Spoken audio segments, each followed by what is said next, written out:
May Oil Company, a four-generation family-owned business, is a supplier of fuel products and specialty lubricants serving Pulaski, Giles County, and southern Middle Tennessee from our offices and warehouse at 619 South 4th Street, Pulaski. May Oil Company is also a proud supporter of Giles County Bobcat and Richland Raiders sports. May Oil Company, supporting our Middle Tennessee communities for generations.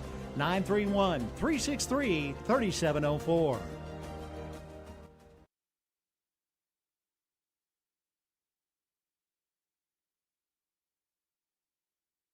This is Clay Doggett, your state representative for District 70, and I'm proud to share what makes Giles County such a special place to call home. From our rich history and strong values to our thriving local businesses and hardworking families, Giles County is built on community pride. We're blessed with beautiful farmland, vibrant small towns, and neighbors who always lend a helping hand. Whether it's gathering for local events, supporting our schools, or growing opportunities for the next generation, Giles County continues to be a shining example of Tennessee's best. We've been cutting prices at Murray Chevrolet GMC. There are amazing red tag deals throughout our lot. Just look for the red hang tags and windows to find the very best deals in our inventory, like the Black Widow Edition Silverado 5 Corvette E-Ray with over $14,000 in rebates. Many more great deals with thousands off on 2025 trucks. Swing through or visit our website, murraychevrolet.com, for all the info. This is Mike Keefe for Winterburn and Associates Insurance. Winterburn Insurance is a full-service insurance agency, meaning they can help you with virtually every kind of personal insurance. Keep them in mind for auto, home, life, and health. Winterburn and Associates Insurance has been serving Giles County and the surrounding area for nearly 70 years, so they truly are a trusted choice. Get a quote online at winterburninsurance.com or call 363-8638. Winterburn and Associates Insurance, proud members of the Insurers of Tennessee.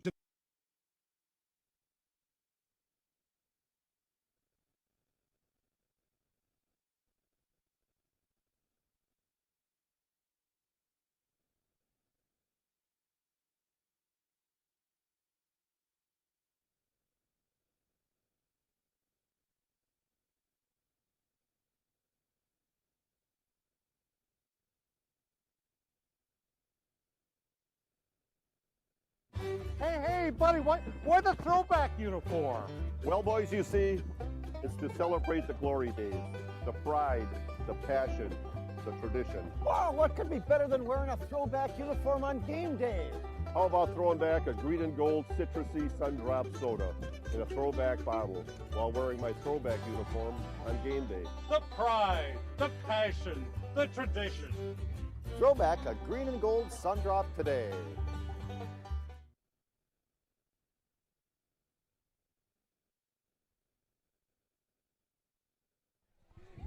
And we are back here. I'm Mark Mai. She's Jennifer Hawkins, bringing you Richland Raider football here on KSR Sports. The Richland Raiders here in the Class A quarterfinals versus the McKenzie Rebels. This is a rematch of last year's matchup over in McKenzie, Tennessee.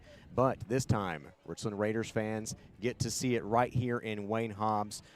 Third time in 4 years that the Raiders have got to host playoff games. Yeah, I think the anticipation of this rematch is just heightened right now. Excuse me. And, it's just one of those things that the guys are ready to go, and they're amped up, hyped up, but they're still focused. There's a way you can have that energy about you, but they still they have to maintain and play their style of football.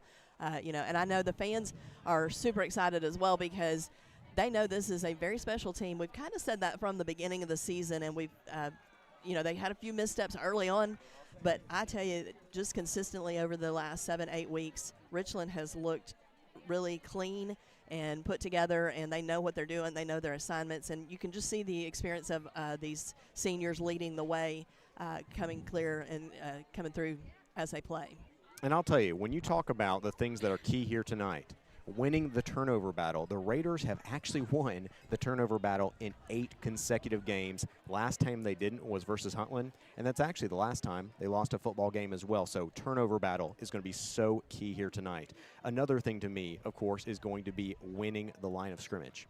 McKenzie last year's defensive line really owned the day, and the Raiders They have a senior-laden unit. They have, some young talent like Cole Doggett who have been kind of infused into that unit there. And then the defensive line is, quite frankly, I think one of the best, if not the best, in the entire Class A level. And so for Richland tonight, to me, those are the two biggest things, is if you can do those two things well, I think there's every reason that you can win this game and move on to the semifinals. What are your thoughts? I think that your O-line and your D-line, and Mark, they kind of have a special place in my heart because I don't think they get enough credit, and they make such a difference in games at all levels. I mean, it doesn't matter if you're talking Pee-wee, you're talking, well, Pee-wee's a little different, but, as you move up but through the ranks, but high school ball, college ball, NFL, your linemen do the dirty work. They do the out front stuff, and they don't get all the accolades like everybody else. They don't have the big stat lines, but that's okay. They just get in there and do the grunt work, if you will, for their teammates.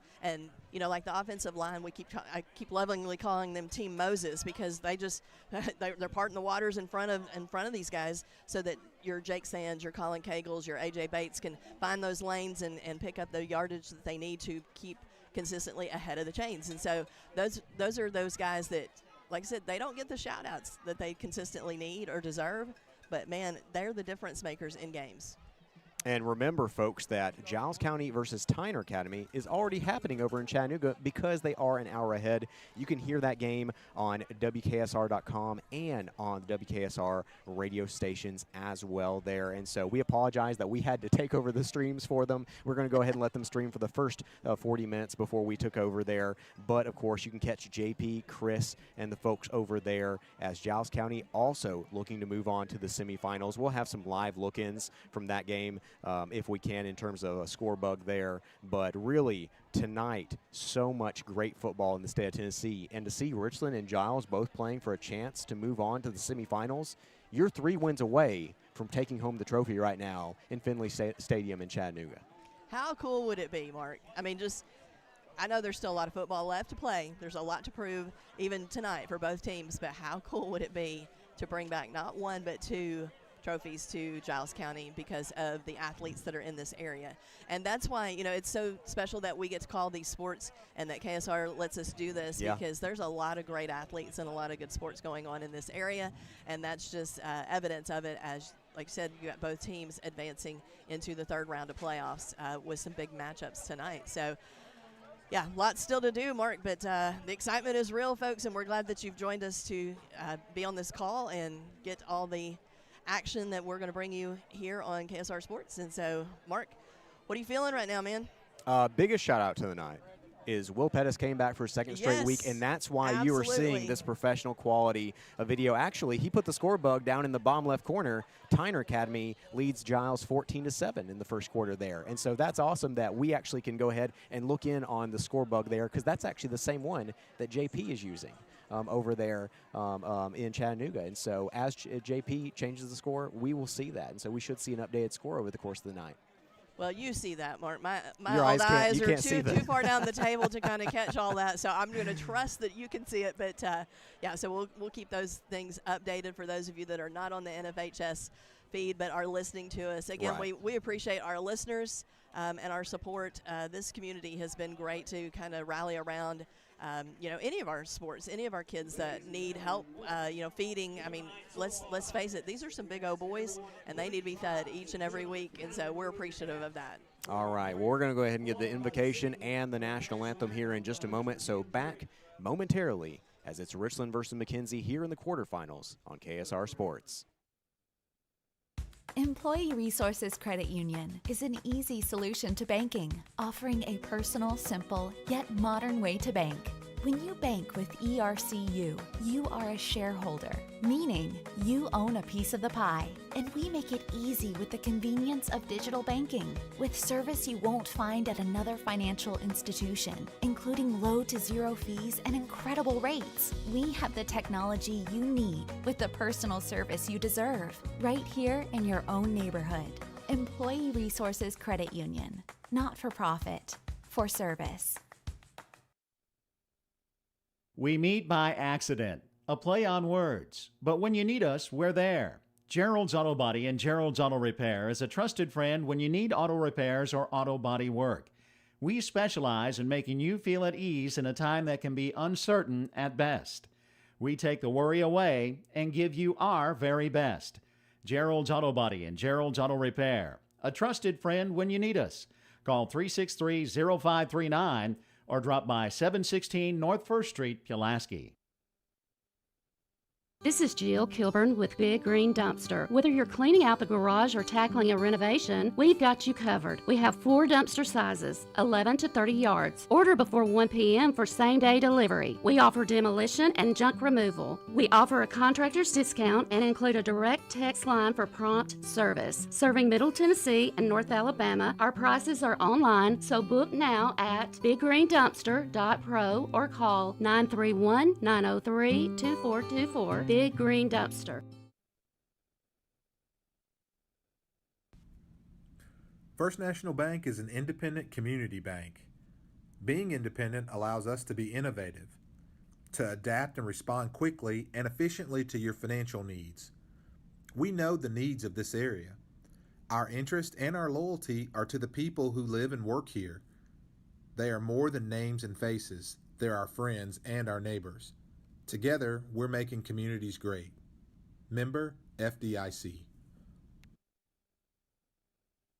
At Haney Realty and Property Management, we strive to work with all your real estate needs. Listing, buying, property management, or rental, we have got you covered. Call me, Daniel Haney, at 931-309-8291 or come by the office located at 109 South 1st Street in Pulaski, and one of our agents will be able to assist you. Our website is www.haneyrealtypm.com. Haney Realty and Property Management. We are your best friend in real estate. For all your real estate, property management, and auction needs, contact Haney Realty Auction Company.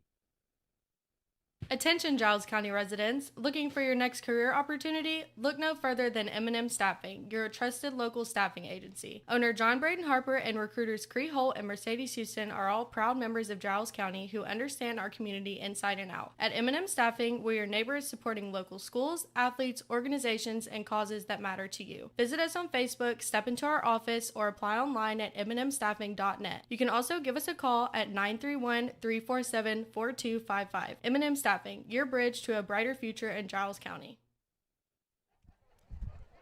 And welcome back, everyone, as the Richland Raiders getting ready to run out of the tunnel here. It's Richland versus McKenzie here in the Class 1A quarterfinals, a matchup of last year's quarterfinals, but this time it's at Wayne Hobbs Stadium here in Linville, Tennessee. So Richland Raiders are 10-2 on the season. The McKenzie Rebels are an 11-1 on the season, both ranked in the top 5. And Jennifer, what a great night of football. The rain has tapered off.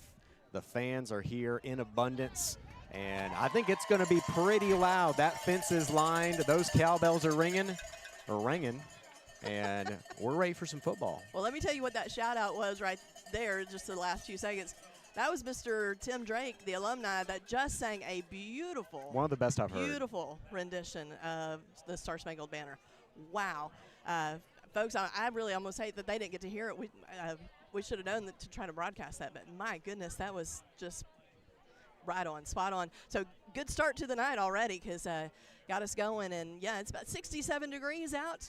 So nice football weather, a little bit of breeze coming up from the south, but I think the rain's going to hold off for us tonight. And I think we're going to get to have just a really exciting, fun night of Friday Night Lights. And looking now at that Giles score, it's in the second quarter now. Tyner Academy leads 14-7. Remember, if you're listening to us here tonight, you can watch us on the NFHS network.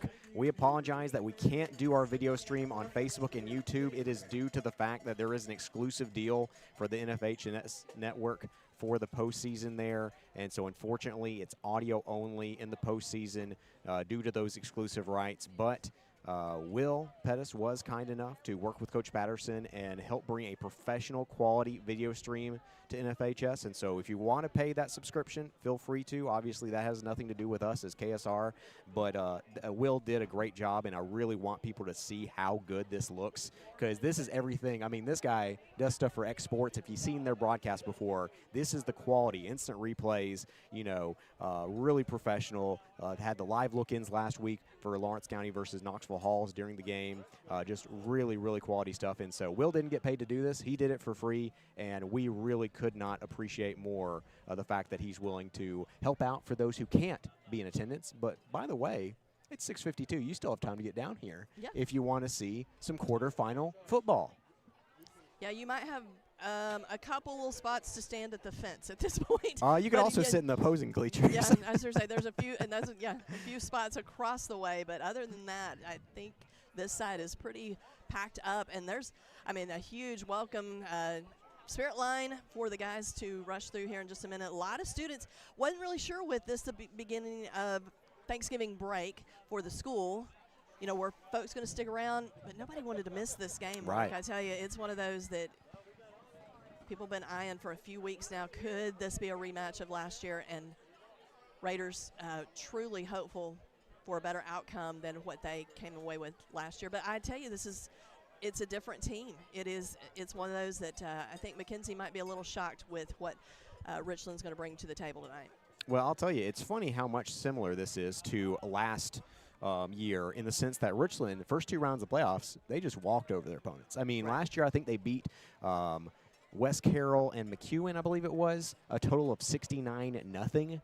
This year they ended up winning 48-13 over Collinwood, and then 42-8 over last week's opponent, South Fulton, which, by the way, was ranked top 10. Yep. And, Richland just absolutely flat-out dominant. But on the other side, McKenzie was as well. They won 56-6 last week over Greenfield, and they have a Mr. Football semifinalist in Cole Brown. 53 touchdowns on the season, over 2,500 passing yards, 800 rushing yards. Reminds me a lot of Tate Serber, who we saw last year, who's now playing football for UT Martin. And so, they're going to have a great offense. They have a lot of weapons. Richland has a lot of weapons. I think the defensive performance today is going to be the difference in this one, because these are two of the best offensive teams in the state. Yeah, this defense is going to have to stay mentally tough throughout this, because this is a different style offense that they've been up against. They have good rushing attacks and such, but they're going to have to just maintain and win that physical battle up front with this defensive line, which they've been able to do, but again, against a different caliber team tonight. And so that's going to be the matchup. I think you're right. It's going to be what both defenses bring to the field. And so looking at the captains tonight, looks like it's going to be Aiden Leggins, Timmy Arline. It is so hard to see on the far side of the field. That's number 10, Mason Batten. And then also number 16, Devarion Gilbert for the McKenzie Rebels. And over here we have Jake Sands, A.J. Bates, Shooter Foster, and Tucker Mayo, 4 young men that you've had a chance to interview at the end of games this season, Jennifer. And so obviously those are those 4 seniors who are 4 of the guys we've gotten known the best. But just how about the senior class? After last year, they lost guys like, Blaine Woodard, Luke Eastlick, Andrew Huff, Nash Petty, Jaden Pryor. Honestly, I apologize that I'm not going to be able to mention more of them. But, to have that kind of senior class graduate and to have another group of seniors that had that same leadership quality, that stepped into those roles, just unbelievable the consistency that we're currently seeing from this Raider program.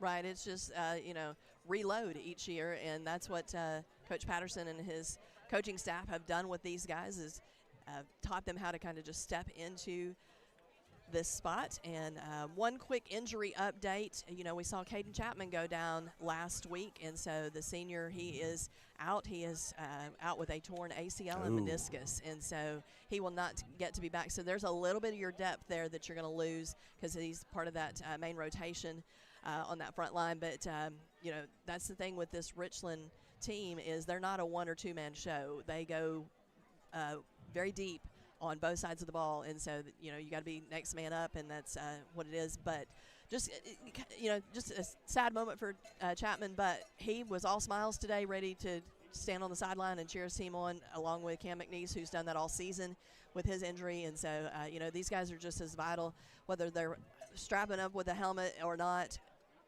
You still are a whole part of that team and have put the time and effort in to make your teammates better. as we're having, as best say, apologize if we're having any technical difficulties there. It was checking back in to make sure that you can still hear us there, but we'll take a look at that in a second here. Yeah, the offensive line had about 9 guys who were playing consistently this year, and so there's a lot of guys. Here, I'll go ahead and let you broadcast and let me check on that audio. All right, so the excitement you're hearing is it's finally time for the captains to meet at midfield. So they've dimmed the lights here a bit, and so they have the spotlights on midfield.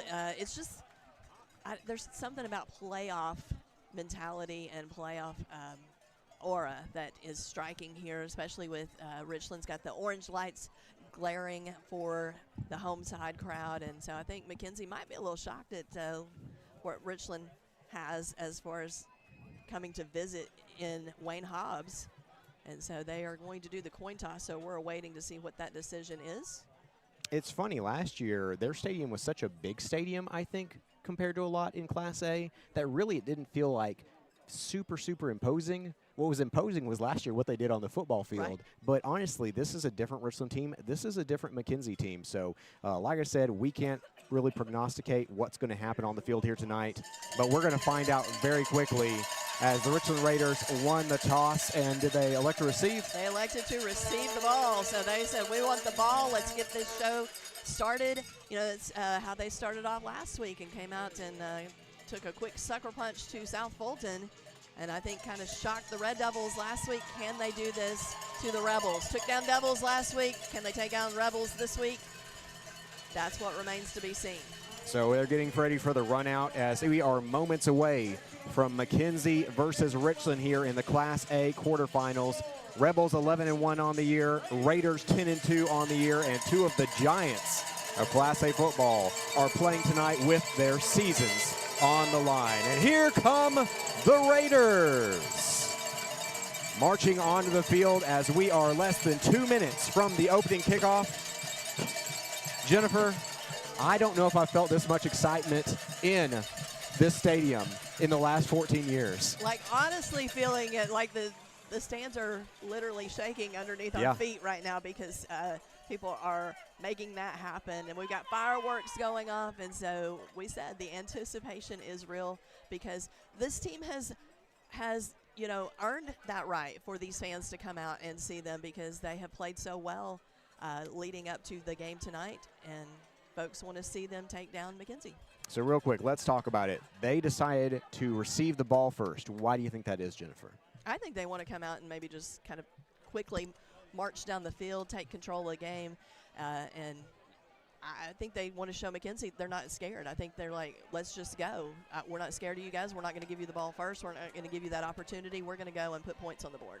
I'll tell you, I think they're going to try to grind this one out. You want touchdown drives that last 6-8 minutes. Right. You want to put them in the dirt if you can on the offensive line. I think we're going to get a heavy dose of Jake Sands, A.J. Bates, Levi Reedy, the big guys along with that athletic Sands. And I think they're going to try to run it down the throat and then go with some play action from Schrader. But we'll get a chance to find out here in just a moment as McKenzie getting ready for that opening kickoff.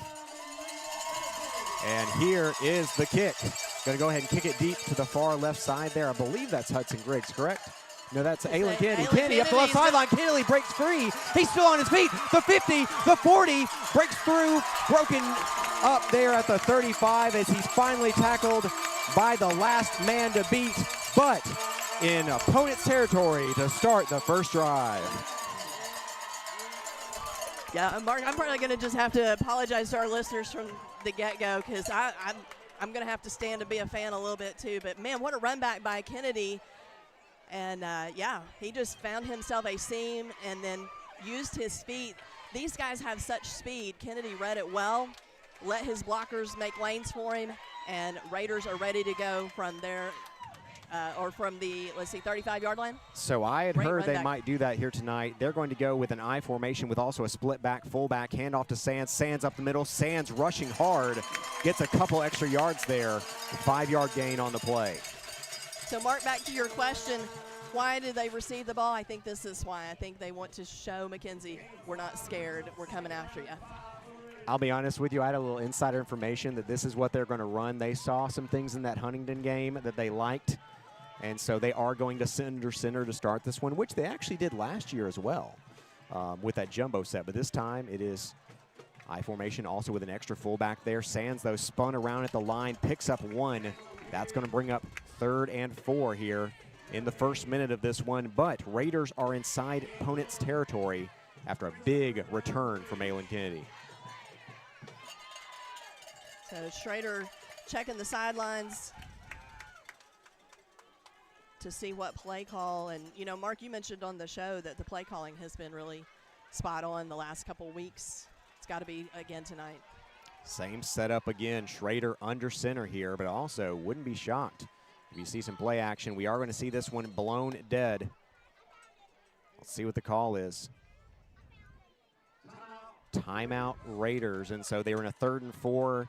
Didn't like what they saw there, and so they're going to take a moment to think this one over. We'll go ahead and take a moment as well. 10:40 remaining in the first quarter. We're scoreless as Raiders have 3rd and 4 inside the 30. We'll be back after a 30-second timeout here on KSR Sports.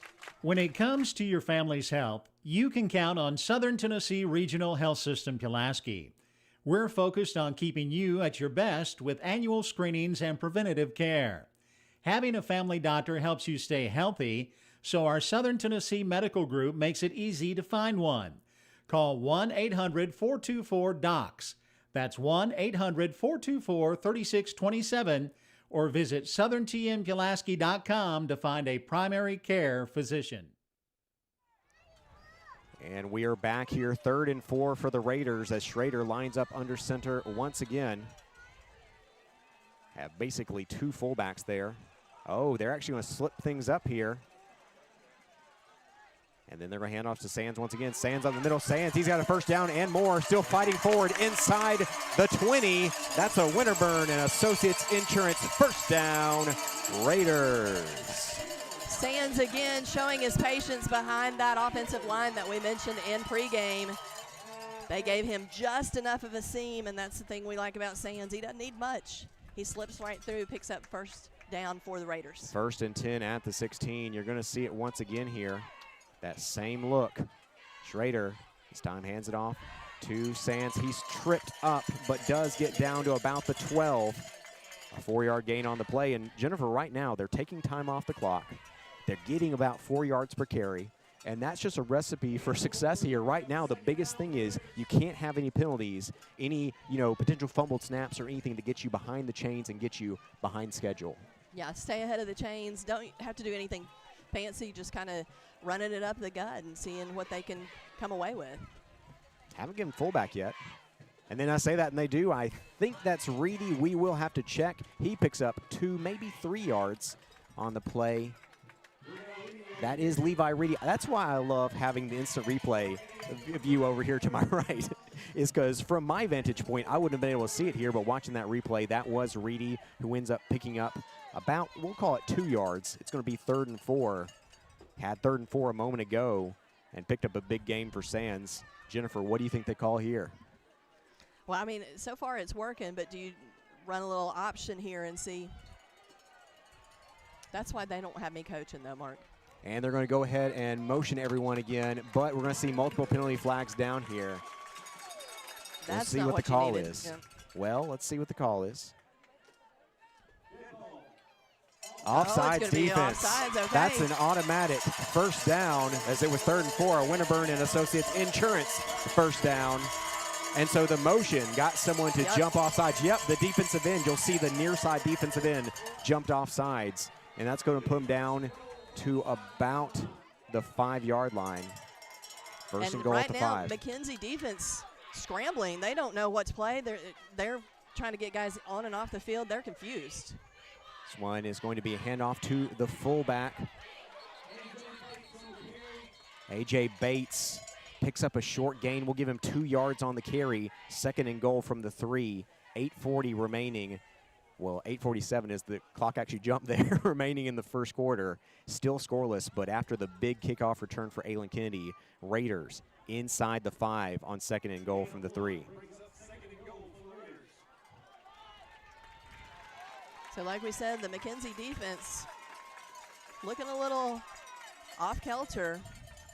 They're going to motion everyone again. Ooh, this time we might have had a Raider penalty. Yeah, I think that's going to be a false start. They're either going to call a false start or maybe illegal shift there, depending on what that was. That one's going to go against the Raiders. Watching the replay here. Oh, yeah, your right guard jumped forward. Yeah, and so your right guard ended up getting the false start. That is unfortunate because that puts you back to about the 8-yard line. It is still 2nd and goal, though. Bates is your lone back here. Oh, but now they're going to motion out on the audible. It's going to be a shotgun formation now. Bates now alongside Schrader, and this one is whistled dead.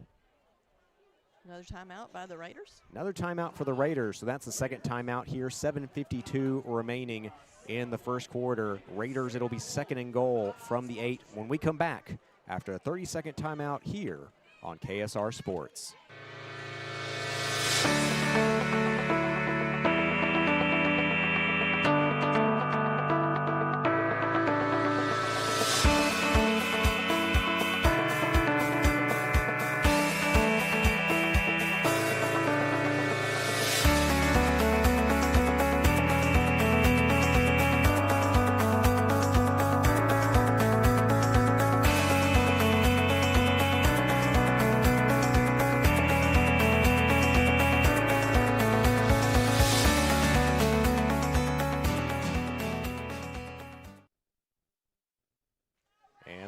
Head back onto the field. 2nd and goal from the 8. It's Richland Raiders versus McKenzie Rebels here in the Class A quarterfinals. Still scoreless with 7:52 remaining in the first quarter. Going back to that I formation with a split back as well. Under center for Schrader. Man in motion is Mayo. Handoff Sands. Sands left side. Sands up the middle. Sands reaches over the goal line. Touchdown Raiders! That's an 8-yard First Realty Group rushing touchdown for Jake Sands. So Raiders from the get-go say, we want the ball because we're going to go and put it in the end zone. And that's exactly what they did after the Kennedy run back. Sets them up at the 35. Raiders take care of business. Sands crossed the goal line to put 6 on the board. Bates awaiting the extra point. How about the second effort for Sands, but how about the blocking of that offensive line there? Kick is up. Kick is good. Raiders up 7-0 with 7:44 remaining in the first quarter here. Richland versus McKenzie back in 30 seconds here on KSR Sports. First Realty Group has been serving Giles and Lawrence County and beyond for decades. We're first because we have the best selection of land, homes, and commercial properties to choose from. Our fair price promise means you can shop with peace of mind locally and with customer care not found elsewhere. We also understand the buying process and what it takes to make it easy, from title to escrow to closing. First Realty Group. First for a reason. Visit frg1.com for all of your buying needs in Giles County. And we're back, Jennifer. Jake Sands scores an 8-yard rushing touchdown, and Richland leads at 7-0 with 7:44 remaining in the first quarter. Jennifer, I got so excited on that play, I forgot to update the scorebook. So it is indeed 7-0 as the 10-2 Raiders lead the 11-1 McKenzie Rebels. So offense doing their job to kind of put a little shock into McKenzie. Now it's the defensive turn. Can they go out and show what they've been made of this season? As A.J. Bates gets set to kick it off. Here's Bates. Here's the boot. And this one, he's actually going to kick it a little bit of a squib down to the corner there. Oh, what a good kick there as it forces the returner to just dive onto it at the 23. And didn't have a chance for a return there. So you saw last time the catalyst to that scoring drive was Aylin Kennedy's long return. This time, Bates puts a perfect ball down around the 23, and McKenzie just has to jump on it, doesn't get good field position. Yeah, just like, I don't know if that's exactly how he thought that kick was going to go, but it played out perfectly. It didn't roll out of bounds, to pick up a penalty, anything like that. It just kind of went to the side and then died right at the 23. So now this defense that's been tested off and on this season we've been very complimentary of what this defense brings. Shotgun formation for Cole Brown. He's got Jacoby Melton alongside him there, but he's actually going to pitch it forward to the receiver on the play. Going to be good for about a 4-yard gain. That was Leland Gordon. And a swarm of Raiders, that's what they've been known for, is John Garrett loses his helmet, so he's going to have to come off at least for a play. As that's going to get Miles Fernandez in to swap out quickly. 2nd and 6 for the Rebels. So remember, that does count as a pass play since it was pitched forward. Nice little drawn-up play there, but Raiders were in good position. Shotgun formation, play action. Brown throws, and that's off the mark. That's going to bring up 3rd and 6 as that ball sails on the Mr. Football semifinalist, Brown. Yeah, the pass ended up behind his intended receiver.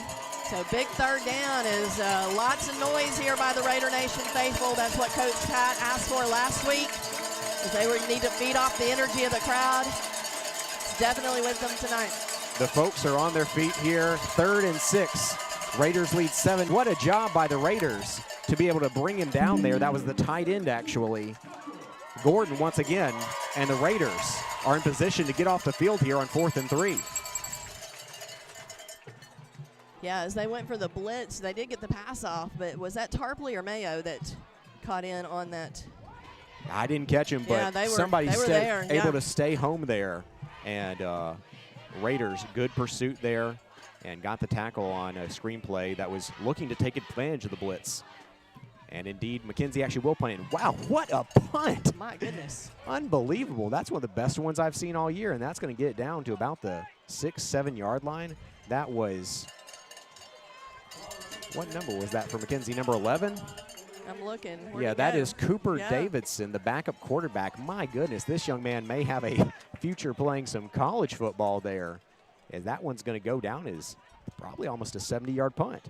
Not in the air, with the roll. But even in the air, it had. I mean, it went over Sand's head. He had no choice but to let it go. Thought it was maybe going to keep toppling into the end zone, but it died on about like where it's that about the 5-6, something like that. But yeah, my goodness, massive punt. 6-yard line here. It will be 1st and 10 for the Raiders. 7-0. Richland leads this one with 6:10 remaining. This one is going to be, is that a handoff to fullback, I believe? Is that Tucker Mayo? It is. Mayo it is indeed. Yeah, coming up the middle. And pretty good little chunk there. Ended up getting 5 yards and gets them a little more breathing room as they were inside their own 10-yard line. Out to the 11 now, 2nd and 5. But this first quarter clock is running down, and the Raiders, they march down the field for a touchdown. They get a 3-and-out. This is the start you were hoping if you were going to be able to come in and knock off the #1 team here. Same formation with a pair of fullbacks, handoff Sands. Sands following his blockers. Sands falls forward, picks up probably about 2 yards on the gain. That'll be 3rd and 3. 3rd and manageable, against McKenzie. You'll take that all day long. It's not 3rd and long. And so front line doing their job. And, Raiders just staying patient and consistent in that run game. What did they dial up here, Mark? I think you give it to the fullback on short yardage here. It's been working. Maybe Bates, maybe Mayo. Also have your deep back there who, that may be, is that now Cagle? I think it is. They did give it to the fullback. But I don't initially think he's going to have enough. Only a 1-yard gain on the play. Who was that on the carry? That's what I'm trying to look. I think that was Bates. Yeah, I hear him in the booth asking too. Nobody could tell. I'm pretty confident that was Bates. And so it's actually going to bring up about 4th and 1 here. I would almost think about it. But it looks like they're in the punt formation here. So Bates picks up 2. They needed 3. So at 4th and 1, now Bates is back in. But this time, as a punter, Bates runs to his right. He's going to boot it. A little bit of a short one, but it's going to take a good roll here. So McKenzie will have good field position, but it does technically roll back into the Rebels territory just on the other side of the 50-yard line. They'll set it right at midfield. So McKenzie gets it back with 4:05 remaining in the first quarter. Richland leads 7-0. So McKenzie does pin them deep, pins the Raiders deep on that massive punt that we mentioned. Raiders do go 3 and out on that offensive set. Now defense going to be tested again right here at midfield. At midfield, it's 1st and 10 at the 50. Looks like Brown may keep it on a designed run play. To his right, Tripelton gets some hands on him, but Brown still fighting forward. Brown still on his feet, and he's going to pick up a big first down there. Yeah, several Raiders in on the tackle as they had a good pursuit, but Brown just, you know, a little elusive and strong, and so he was able to kind of power through and pick up, move chains for the Rebels. 1st and 10 now at the opponent's 34 after that 16-yard gain.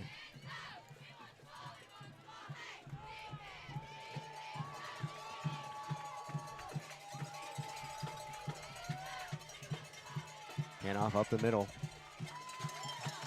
I think that was our line on the play. Short gain.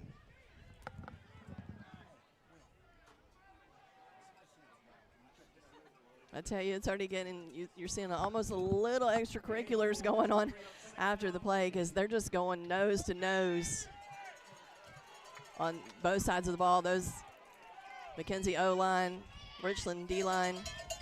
Neither team has really faced teams like this much this season. They knew it was going to be a battle. 2nd and 4 here, shotgun formation. Brown's going to keep it. Brown fighting forward, spins. Raiders going to push him back, though. It's going to be 3rd and short.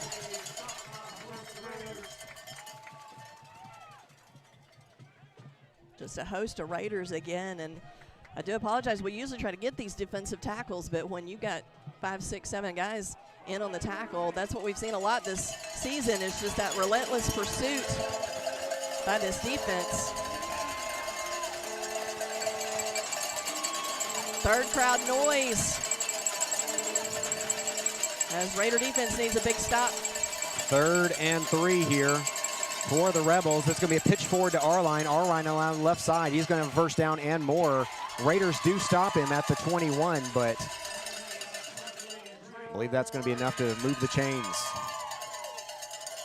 Tarpley on the tackle. Drake to come in to assist, but like you said, just enough to reset the chains on the far side of the field.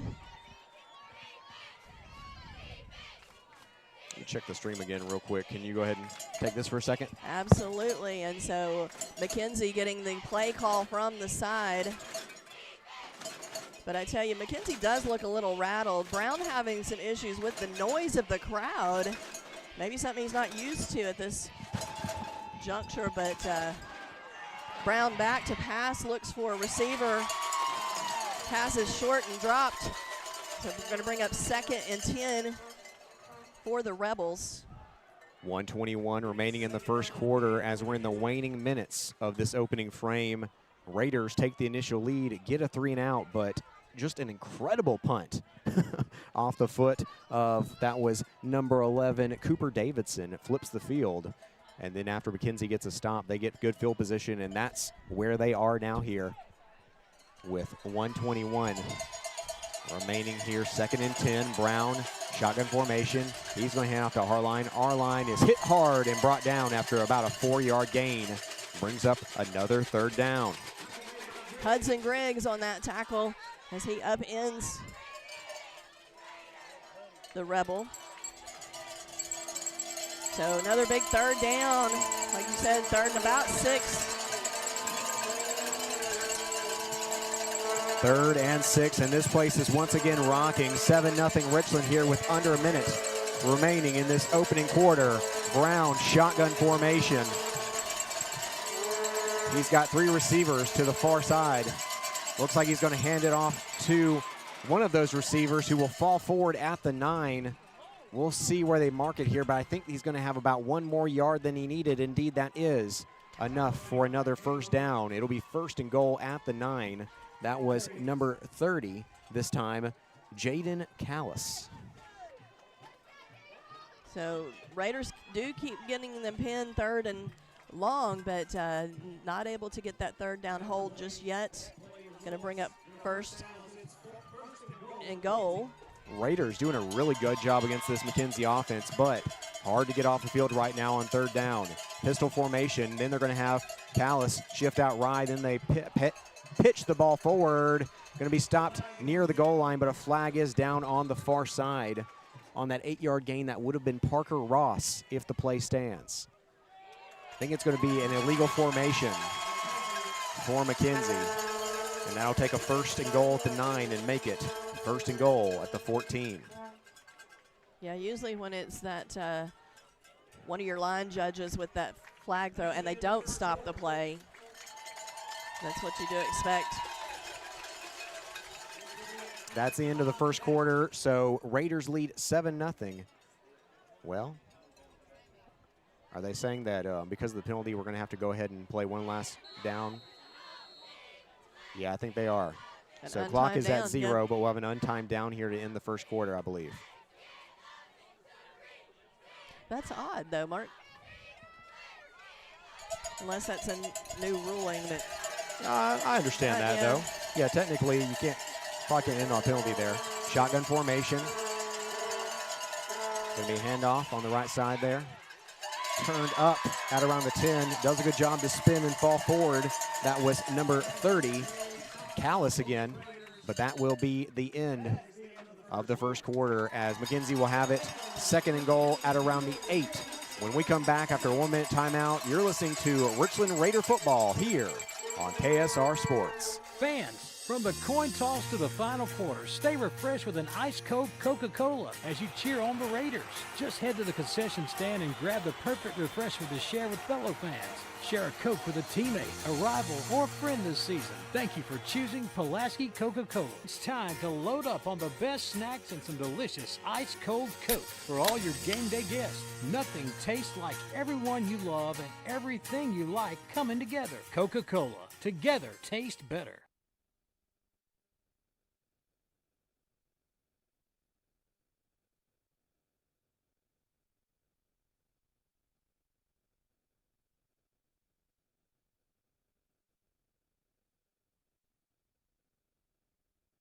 May Oil Company, a 4-generation family-owned business, is a supplier of fuel products and specialty lubricants serving Pulaski, Giles County, and southern Middle Tennessee from our offices and warehouse at 619 South 4th Street, Pulaski. May Oil Company is also a proud supporter of Giles County Bobcat and Richland Raider sports.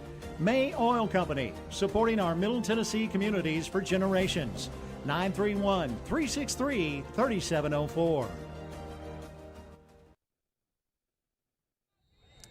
And we're back here as it will be 2nd and goal from about the 8-yard line.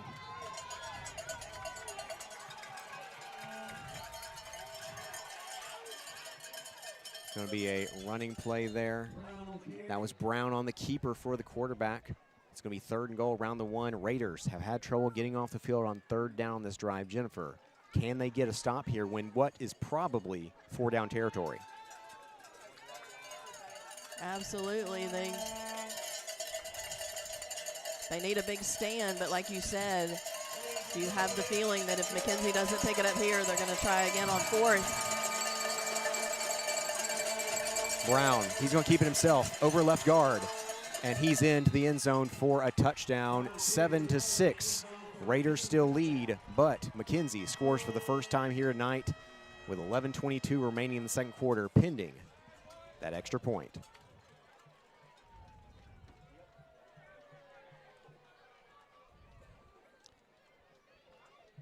So Raider defense knew they had a tough task in front of them, but I tell you this, they have been a consistent team about making adjustments as well on that defensive side when they've gone up against a team that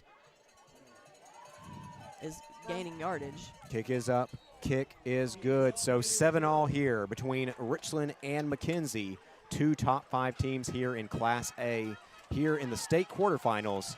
So tied up with 11:22 remaining here in the second quarter. We'll be back after a 30-second timeout here on KSR Sports. This is Clay Doggett, your state representative for District 70, and I'm proud to share what makes Giles County such a special place to call home. From our rich history and strong values to our thriving local businesses and hardworking families, Giles County is built on community pride. We're blessed with beautiful farmland, vibrant small towns, and neighbors who always lend a helping hand. Whether it's gathering for local events, supporting our schools, or growing opportunities for the next generation, Giles County continues to be a shining example of Tennessee's best.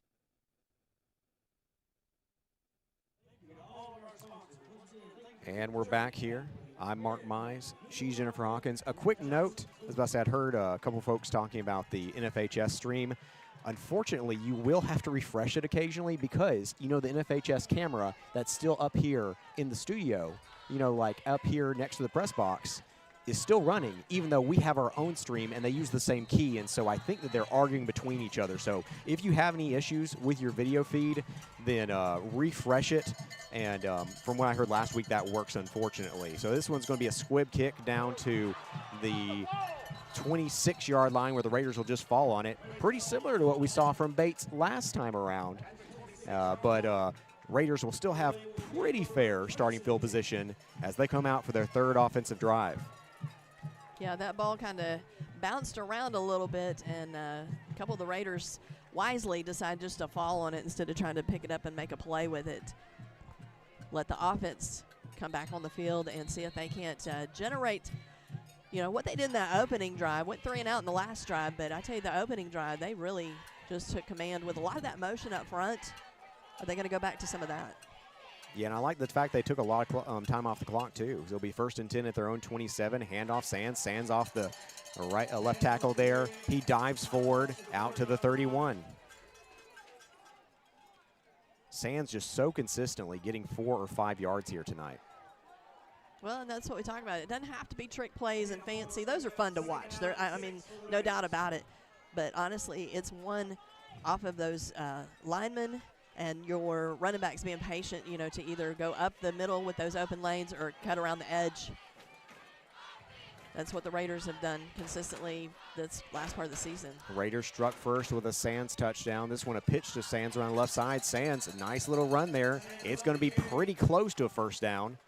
I think they're going to call it about 3rd and 1.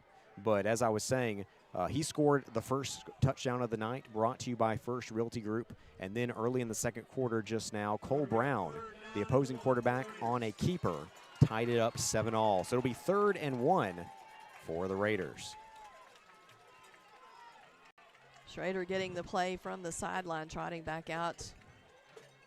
Haven't seen a pass yet tonight, Jennifer. Nope. They said they were going to run the ball a lot was the game plan because they felt like they could win that line of scrimmage. Bet you get a fullback dive here. Indeed you do. I believe that is Reedy. I think Reedy had enough there. They're actually going to give him a pretty good spot here if they count it for the near side referee. I think it's enough. Great block up front by Kason Yoakley, your center for the Raiders. We'll see what they say here, but it's right on the line. That's where it was. Indeed, they will call it a Winterburn and Associates Insurance first down, Raiders. I think Richland would be content with taking 9 minutes off the clock here and trying to go up 14-7 at halftime. They want as few drives tonight, I think, as possible. Sands runs into his own player there as really good penetration from McKenzie's line. This one will be a tackle for probably no gain on the play. Got a player down for the Raiders. Behind the play. Well, actually in front of it, but trying to spot who that is.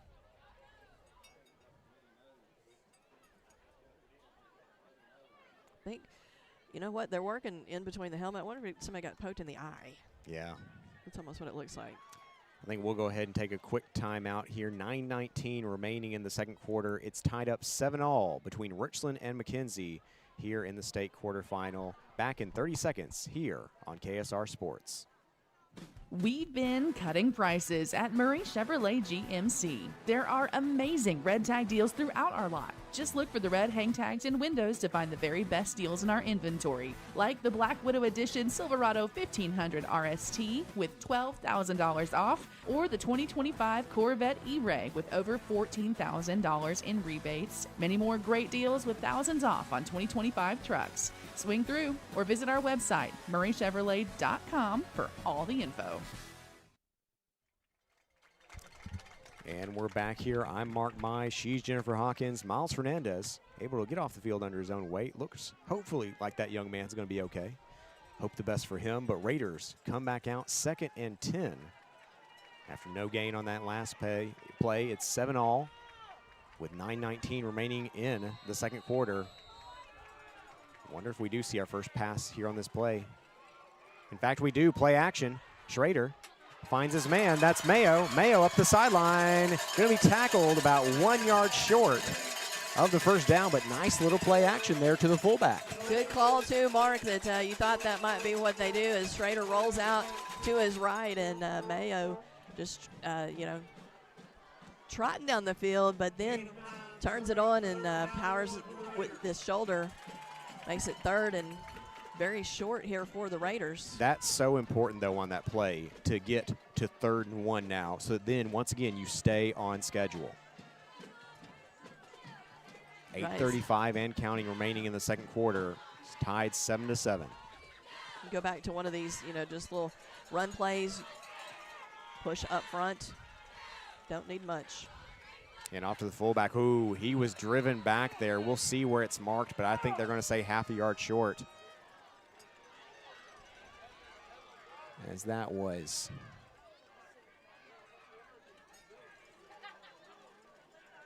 Yeah, I don't think. Well, he got I back believe to that was the Bates. line of scrimmage, Yeah. and so they. No gain on the play. I'll tell you, 4th and 1 at your own 46. I have to think you have to at least strongly consider going for it here. And Traders head back out on the field. I think that's exactly what they're going to do here with 7:46 remaining in the second quarter, tied 7-7. Well, I think that decision was made on the 3rd down play because Bates came off the field. He's your punter. Yep. Ooh, but looks like the Raiders didn't like what they had in that set. If this is a timeout, then that is their 3rd and final timeout here with over 7 minutes remaining in the second quarter. But a big play call right here, Mark. So, I mean, probably smart to go ahead and burn the timeout and hope you don't need it later. No, I agree. I mean, at this point, Richland, this is such a game of execution by execution. There's so little margin for error. Right. And I feel like the Raiders have done exactly what they've needed to do so far here tonight. They've really controlled the tempo of the game. They've controlled the time of possession. They're in a really good spot here, as if they can wind this clock down, very worst case scenario, go into half 7-7, potentially go up 14-7, and suddenly McKenzie is the ones that find themselves on their back feet for probably the first time since week 1 when they played Huntington. And by the way, as we mentioned on the show this week, they watched the Huntington game and they really tried to. Oh, I apologize. I actually didn't update the score bug again. It needs to be 7-7. My goodness. We're getting too I'm getting too excited. I know. We're just watching the game and getting into it, Mark. So 7-7. Thanks to those reaching out and letting us know that it needed updated, and so we're going to. So Raiders come out, and now McKenzie calls a timeout. Dueling timeouts here. Well, that'll give us a chance to get some score updates in right quick from around the region in Class A ball. So Coalfield is destroying Sale Creek 40-0 in the 3rd quarter. Let's see, Clay County, South Pittsburgh. South Pitt leads 14-0, so that's, that's a manageable game right there because, South Pitt very, very favored to come out of that side of the bracket. No update on Middle College and Fayetteville, so I'm sure their game is underway, but we just don't have an update yet for those. And Giles County, last I looked, was, let me Let's see. Giles County. Yeah, do you have the Giles County score? I can ask Chandler. 13-20, Tyner leads. Okay. In the third quarter. Still manageable for the Bobcats. They're already in the third because they are an hour ahead as they travel to Chattanooga today. So it's not that they're playing faster. And goal at the 1. Schrader under center. 2 fullbacks. Sands is your deep back here. Oh, Schrader back to pass. Schrader, it's a screenplay to Foster, but I think he was half a yard short. He did catch the pass, but nope, I think they're going to say that's going to be a turnover on downs. McKenzie will take over. I do like the play call to get Foster involved on the offense, but was lined up just a little bit short of the chains, and so it is going to be a turnover on downs at the 45. I like the play call there because you're kind of subverting expectations as they probably think that, hey, you're obviously going to run up the middle here, but unfortunately a little bit of a slow developing play.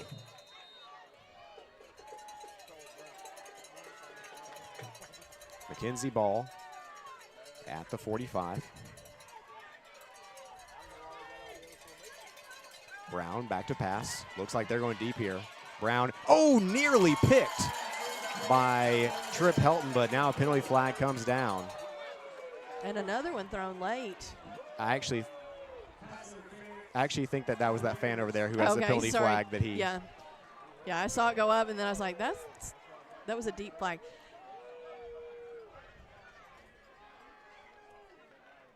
One of those plays that.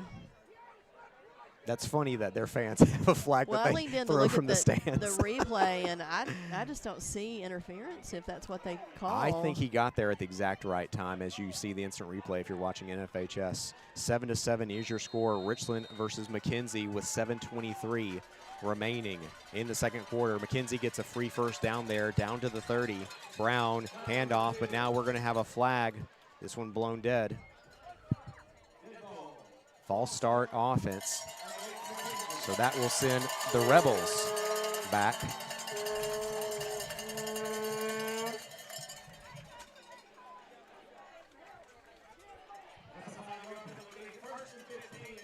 So Laundry being thrown on the field the last couple of plays.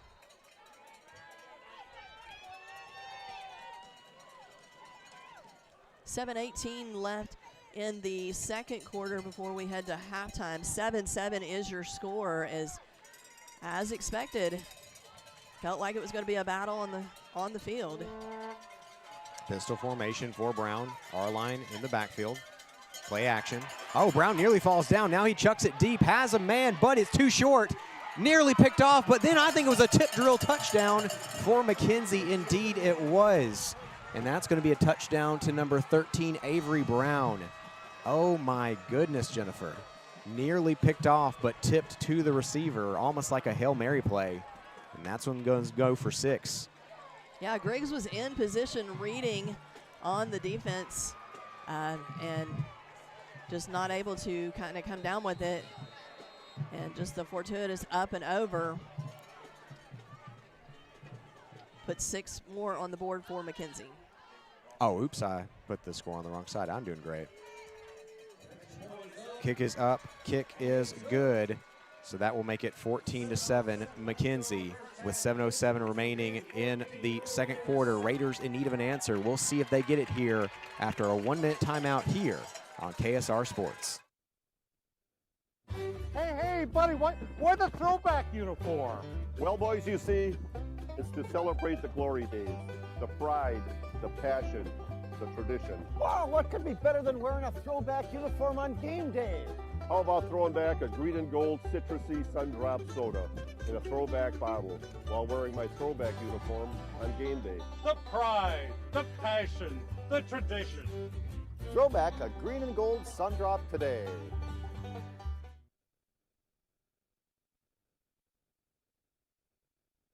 Employee Resources Credit Union is an easy solution to banking, offering a personal, simple, yet modern way to bank. When you bank with ERCU, you are a shareholder, meaning you own a piece of the pie, and we make it easy with the convenience of digital banking, with service you won't find at another financial institution, including low to zero fees and incredible rates. We have the technology you need with the personal service you deserve, right here in your own neighborhood. Employee Resources Credit Union. Not for profit.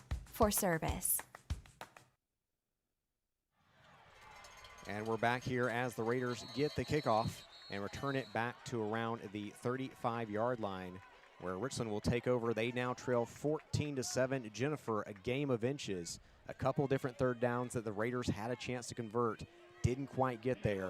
And then McKenzie nearly throws an interception there in the end zone, but it's tipped by the Raider player into the hands of Brown for the score, as McKenzie takes the 14-7 lead with 7 minutes remaining in the second quarter. Yeah, Tarpley and Griggs were both back deep, read it perfectly, but it's just one of those things, and unfortunate, you don't fault the defense on that. It right. just one of those things that happen. Looks like we might be seeing the Wildcat here. Indeed you will, but that was a direct snap to the running back, Cagle, who was able to pick up maybe 1, maybe 2 yards. So they had Sands in at quarterback, I believe, but then direct snap to the running back alongside Sands, although Sands is traditionally also running back. Yeah. And Cagle picks up 2 yards on the gain. Looks like they're going to go back with that, or Schrader back in. I believe that's Sands again. It's Sands that's and Sands. Cagle, yeah. Yeah. Sands, his time, he's going to head around the left side. Great blocking by his team. He cuts upfield, and he's out near the 50-yard line for a Winterburn and Associates Insurance first down, Raiders. Yeah, so direct snap to Sands on the Wildcat, and then uses Cagle as a blocker on the outside edge. Good run play. So Raiders, not going to drop their heads that they gave up a score, down 14-7 with 6:21 before the half. Coming out fighting on this offensive set, mixing it up a bit. 1st and 10 at your own 49. Sands in there again. Remember, this was very effective. A handoff to Mayo. Mayo on the underneath handoff there. Mayo still on his feet fighting, but won't get any more after the initial effort. Still, strong run on first down for Mayo. Really like the play calling here. I do too, as we've got a rebel down on the field.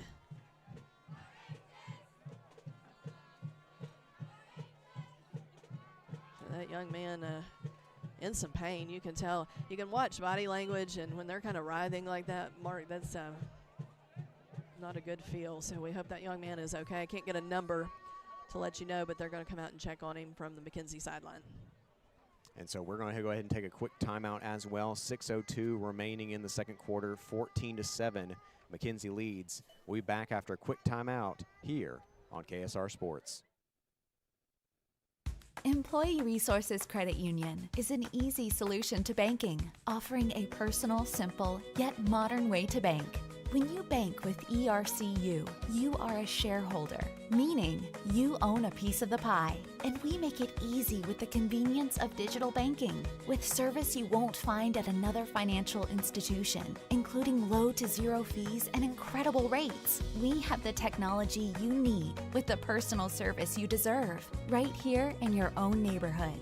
Employee Resources Credit Union, not for profit, for service. We meet by accident, a play on words. But when you need us, we're there. Gerald's Auto Body and Gerald's Auto Repair is a trusted friend when you need auto repairs or auto body work. We specialize in making you feel at ease in a time that can be uncertain at best.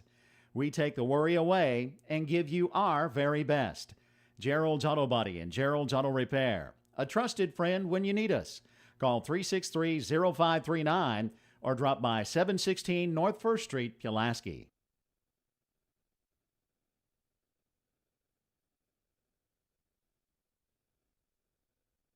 This is Jill Kilburn with Big Green Dumpster. Whether you're cleaning out the garage or tackling a renovation, we've got you covered. We have 4 dumpster sizes, 11 to 30 yards. Order before 1 p.m. for same-day delivery. We offer demolition and junk removal. We offer a contractor's discount and include a direct text line for prompt service. Serving Middle Tennessee and North Alabama, our prices are online, so book now at bigggreendumpster.pro or call. And we're back here. Shotgun formation for Sands. Out of the Wildcat. Sands running in between the tackles. Sands, a sizable chunk down to about the 41. And near side ump says he has it. Now there's a late flag on a little pushing and shoving there. We'll see what the call is, but Sands down to the 41, and I think initially they were going to say he had enough. Yeah, we'll wait. It's going to be a dead ball. That's against McKenzie, so quite frankly, it doesn't matter if he had enough or not. Unsportsmanlike will give him an automatic first down anyway. So Raiders now making some movement here. 5:53 remaining in the second quarter. Raiders trail 14-7, but they are deep in opponent's territory, down to the 24. Yeah, with that being a dead ball, that's a huge penalty. As like we said, it just Sands had already was close to the marker out on his own. Didn't matter after that penalty. Well, I'll tell you, the Wildcat, you know, Raiders are really offensively pulling out all the stops. You're seeing something you haven't really seen in the Wildcat since probably the Spring Hill game. And, you know, seeing that new look with the two fullback set here. Sands is going to follow his blocker. Sands cuts back upfield. What an athlete there. Turns nothing into something there. Picks up about 4 yards. Yeah, and you notice Sands, he puts his hand on the middle of his blocker to let him kind of know that he's behind him. I mean, he's kind of guiding them from behind us because, you know, they're blocking out front. But, you know, kind of just that little extra push that, hey, lead the way. I'm right behind you coming in. Really good game plan by the Raiders. They do still, of course, find themselves down by 7, but they have every chance here to take some time off the clock here, down to about 5 minutes remaining in the second quarter. And if they can punch one in here, it's a new game at halftime. Sands and Cagle. We're going to see that big motion by the Raiders here. They're going to swap everyone. Kenny out wide now. Sands going to run off the right guard this time. Sands breaks free up the middle, hurdles a defender, and he's got a Winterburn and Associates Insurance first down inside the 10 to the 7-yard line.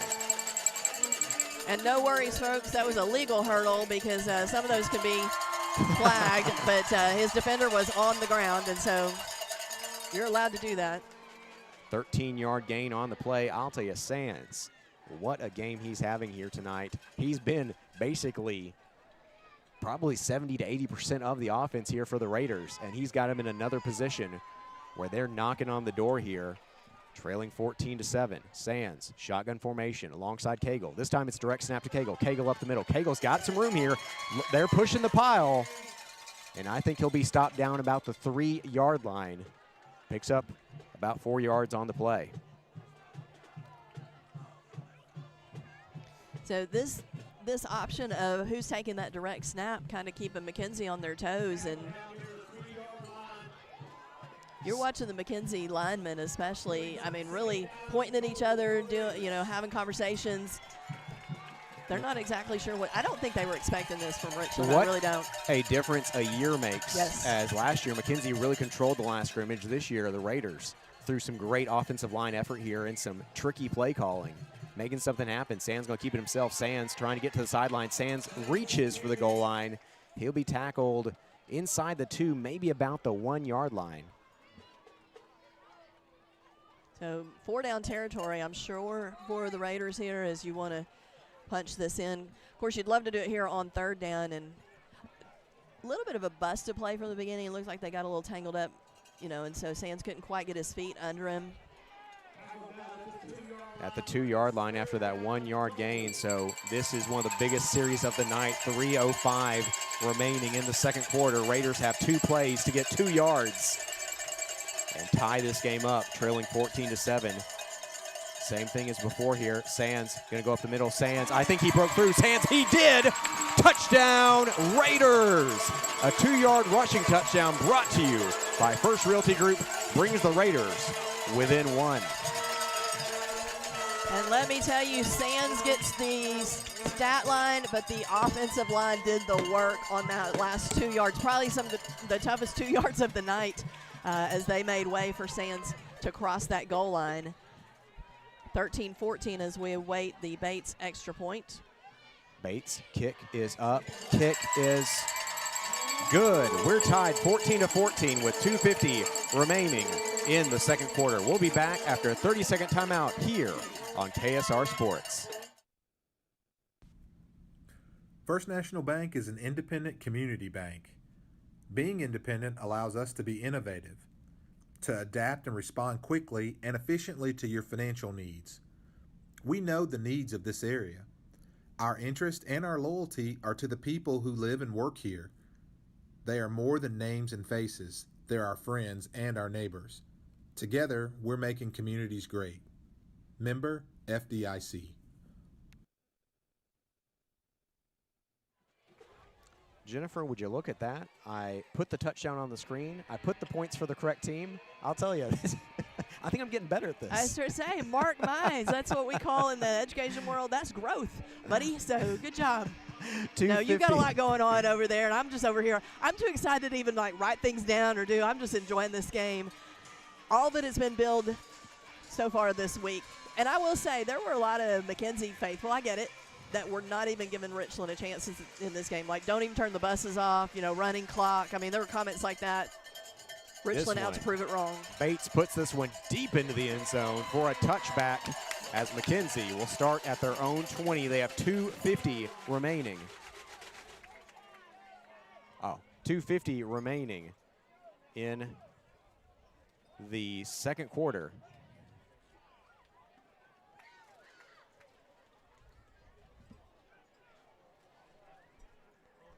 Tied up 14-14 as the Raiders have a great response as the Rebels did go down and went up 14-7.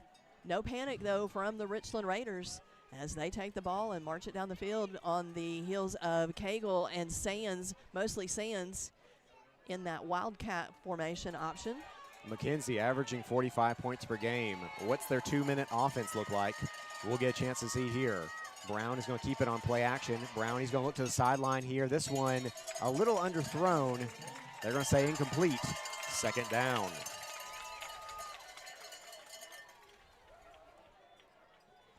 Brown's almost kind of slipped a couple times. Yeah, I've noticed that. I was going to mention that too, that, on that play that they ended up was just a freaky play that they scored on.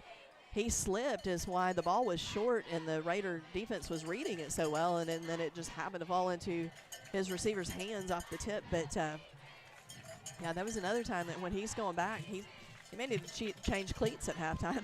2:45 remaining in the second quarter. It's going to be 2nd and 10 with a twin back set. 2 receivers to the near side. Another play action here. Oh, this one's actually going to be a screen play, but it's batted down at the line. 3rd and 10.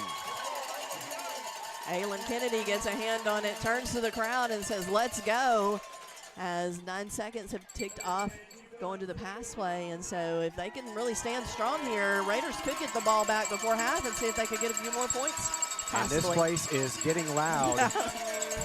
I feel those stands rocking again, literally. If you're watching the stream on NFHS, you can see it shaking here. 2:41 remaining in the second quarter, 14-14. 3rd down, it's pistol formation. Ooh, that's got to be false start. And indeed it will be. The fans are doing their part here as they force a procedural penalty for the Rebels. I tell you, we have seen a couple times tonight that Cole Brown in that quarterback position trying to hear from players trying to bark out orders, and it's caused a couple of false starts for the McKenzie Rebels. If you could hear what the referee would be shouting right now, it'd be false start. Everyone. It's seven people jumped there. So no longer a pistol formation, back to the shotgun. I can barely hear myself talking right now. Little press coverage here for the Raiders. Oh, getting wide open to the quarterback there, but they do complete the pass. I initially think it's going to be about 1 yard short. It was. They're going to mark it down at the 28, so a 13-yard gain there to Lee. That was number 7, actually, Jacoby Melton. So only 13 yards. You needed 15 here. Would imagine McKenzie probably punts. Indeed, I think they will. Yeah, I don't think they want to turn the ball over at this point with 2 minutes left on the clock for the Raiders, because I think McKenzie is figuring out that they're having a little trouble with the offense. Brown's in the huddle, though. No, it looks like they're going for it. They're going to go for this. So big 4th down. Bunch set. Brown's going to run right up the middle. Brown, he fell forward. I think he's going to get out to 31 for a 1st down there. Ooh, multiple flags down. It would be after the play. So that would not negate the 1st down, if I'm not mistaken, since it would be a dead ball foul. Yeah, let's see who it's on. Or if it's there were a couple of flags thrown, so it could be offsetting. It's really hard to stop Brown from not getting at least 2 yards. Yeah. I mean, there's a reason he had 800 yards rushing and 21 touchdowns as a quarterback this year. Personal foul on McKenzie. Yeah, on McKenzie. They did say dead ball, though, which would suggest the first down counts. But it does march them back. But more importantly, they did roll that over to first down. So they get that forward progress, but then are going to get marched back. So we've seen a couple of dead ball penalties against McKenzie. Yeah, I'll watch the replays here, and if I can see the extracurriculars. Oh, yeah, one of the linemen just literally spun someone and threw them into the McKenzie bench, basically. A little bit of frustration maybe from McKenzie because, like I said, not many from that area of the state were giving Richland any go at this. Great replay from Will there. You could see exactly as generally the lineman took someone, play is basically ending, and he spins all the way around and just throws them. So 1:51 remaining in the second quarter. Shotgun formation for Brown. Got a running back to his right. As referees are actually stopping for a moment here. All right, now they'll start the play clock. So back inside the 20, although it is first down. Brown rolls to his right. Brown fires to the sideline. Ooh, overthrew his man by quite a bit there. Incomplete. Yeah, so Brown looking a bit rattled tonight, as we keep mentioning. I don't know, for several weeks they've not played a lot of contenders Quality that have opponents, given yeah. that have given them much to work with, and so Brown's struggling on his end, but credit this Raider defense. 2nd and 10. Brown taking his time here. Now he'll line up in the shotgun. Motions his running back to his left side now. He's going to hand it off to, I believe that's Arline. Arline, though, stopped after maybe a 2-yard gain, 3rd and 8. Helton, Bates, and others in on the tackle. Another 3rd down for the Raider defense. But more importantly, time is ticking. 120. Well, went 120 and then back up to 128. That's how math works now. I don't know what's going on with Up the and down. clock. 120 and counting now. Actually, it's 108. I'm sorry. 108 and counting now. Remaining before halftime. 14-14 is your score. 3rd and 7 for the Rebels. Timeout on the field. Believe that one's going to be called by McKenzie, obviously. Raiders already used their 3rd and final timeout. 53 seconds left on the clock. And, you know, nobody's probably noticing the clock that jumps around except you and I with calling the game. It stays consistent. Like, it ends up where it's supposed to be, but it jumps ahead 8 seconds and then back. And so not exactly sure what's causing that, but that's a good old Class A scoreboard. Yeah, I was going to say that's exactly what's happening. But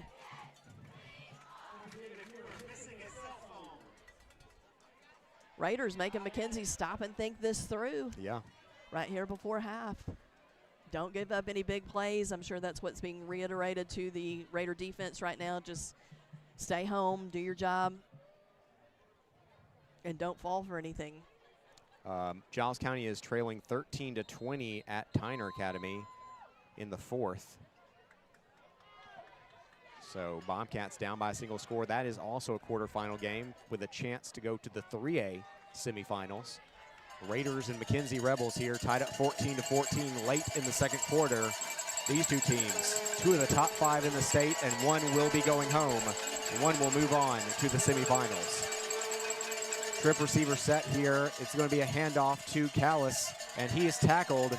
Unfortunately for the Raiders, they have no timeouts to stop the clock, so with 45 seconds, McKenzie can run it down pretty close to the end of the second quarter. I don't think Richland's really concerned about, you know, not having a timeout here. I think if you said, hey, we're going to go into halftime, you guys are going to be tied 14-14, most any Raider fan, coach are going to be like, let's do it. We'll take it. Yep, indeed, they will actually let this run all the way down. It's 20 seconds on the clock, but 23 on the play clock. That will be the half unless McKenzie quickly runs the line and tries to do a trick play here. You know, there's some wisdom in thinking about that, but I don't think they will. Yeah, they're just hanging out here. 3, 2, 1, and that will do it for the first half. 14-14, Richland and McKenzie here in the Class A. Did they take a timeout? They stopped it at 1 second. Oh, is McKenzie going to try a trick play here? I don't know. Everybody jumped up. Yeah. Let me see what's going on. Yeah. Maybe they're going to say, hey, let's go deep. Try to score an 80-yard touchdown here. So, yeah, no, you're correct. 1 second. They did stop the clock. So, in the words of Lee Corso, not so fast, Mark. We got 1 second. I don't think he says Mark. He might. If you were around him, he might. 4th and 5, so we will see a chance for McKenzie to make some magic happen. But at the same time, you know, in the time it takes for you to set up a play, what if you get a strip sack and it's returned for a touchdown? Scoop and score would be great right I here don't know if this is Richland. The gambit that you think it is if it's McKenzie, because it's hard to score an 80-yard touchdown. It's not hard for your quarterback to be trying to flick it deep and then see a defensive lineman come through with a big mitt and knock that ball out. Yeah, so are they going to try to 1 second and Hail Mary this? What is this? It's the punt formation. It can't be a punt. That would make no sense. Oh, they're actually going to kneel. Well, that should have taken a second off. Yeah, it did. That. I have no explanation for that. I have none. Doesn't happen often, folks, but Jennifer Hawkins is at a loss for words, Mark. I don't know. 14-14 at the half, folks, as we're going to have a 20-minute halftime here. Raiders and McKenzie, as we have 24 minutes to go between one of these teams and a state semifinal appearance. We'll be back after a 3-minute timeout with our Sundrop halftime report here on KSR Sports. Company.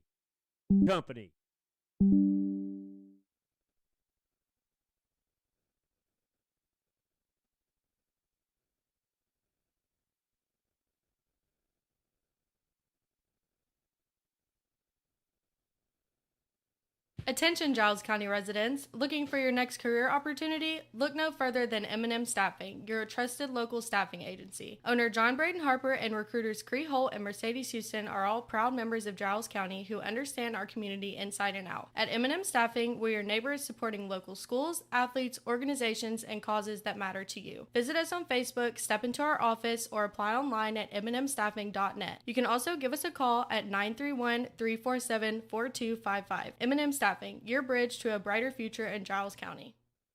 Natural gas safety tips brought to you by Pulaski Natural Gas. Call before you dig.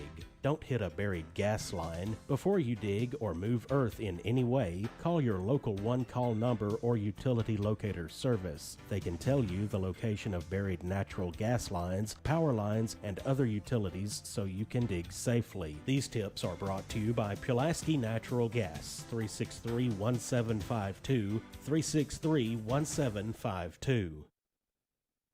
When it comes to your family's health, you can count on Southern Tennessee Regional Health System Pulaski. We're focused on keeping you at your best with annual screenings and preventative care. Having a family doctor helps you stay healthy, so our Southern Tennessee Medical Group makes it easy to find one. Call 1-800-424-DOCS. That's 1-800-424-3627. Or visit southerntmpulaski.com to find a primary care physician.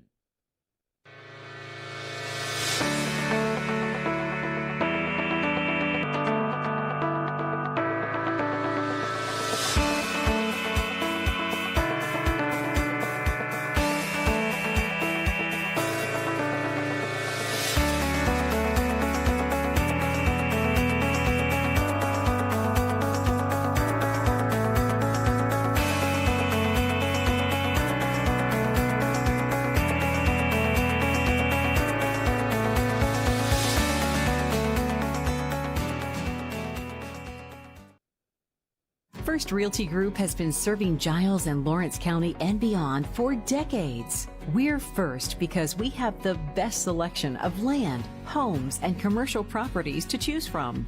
Our fair price promise means you can shop with peace of mind locally and with.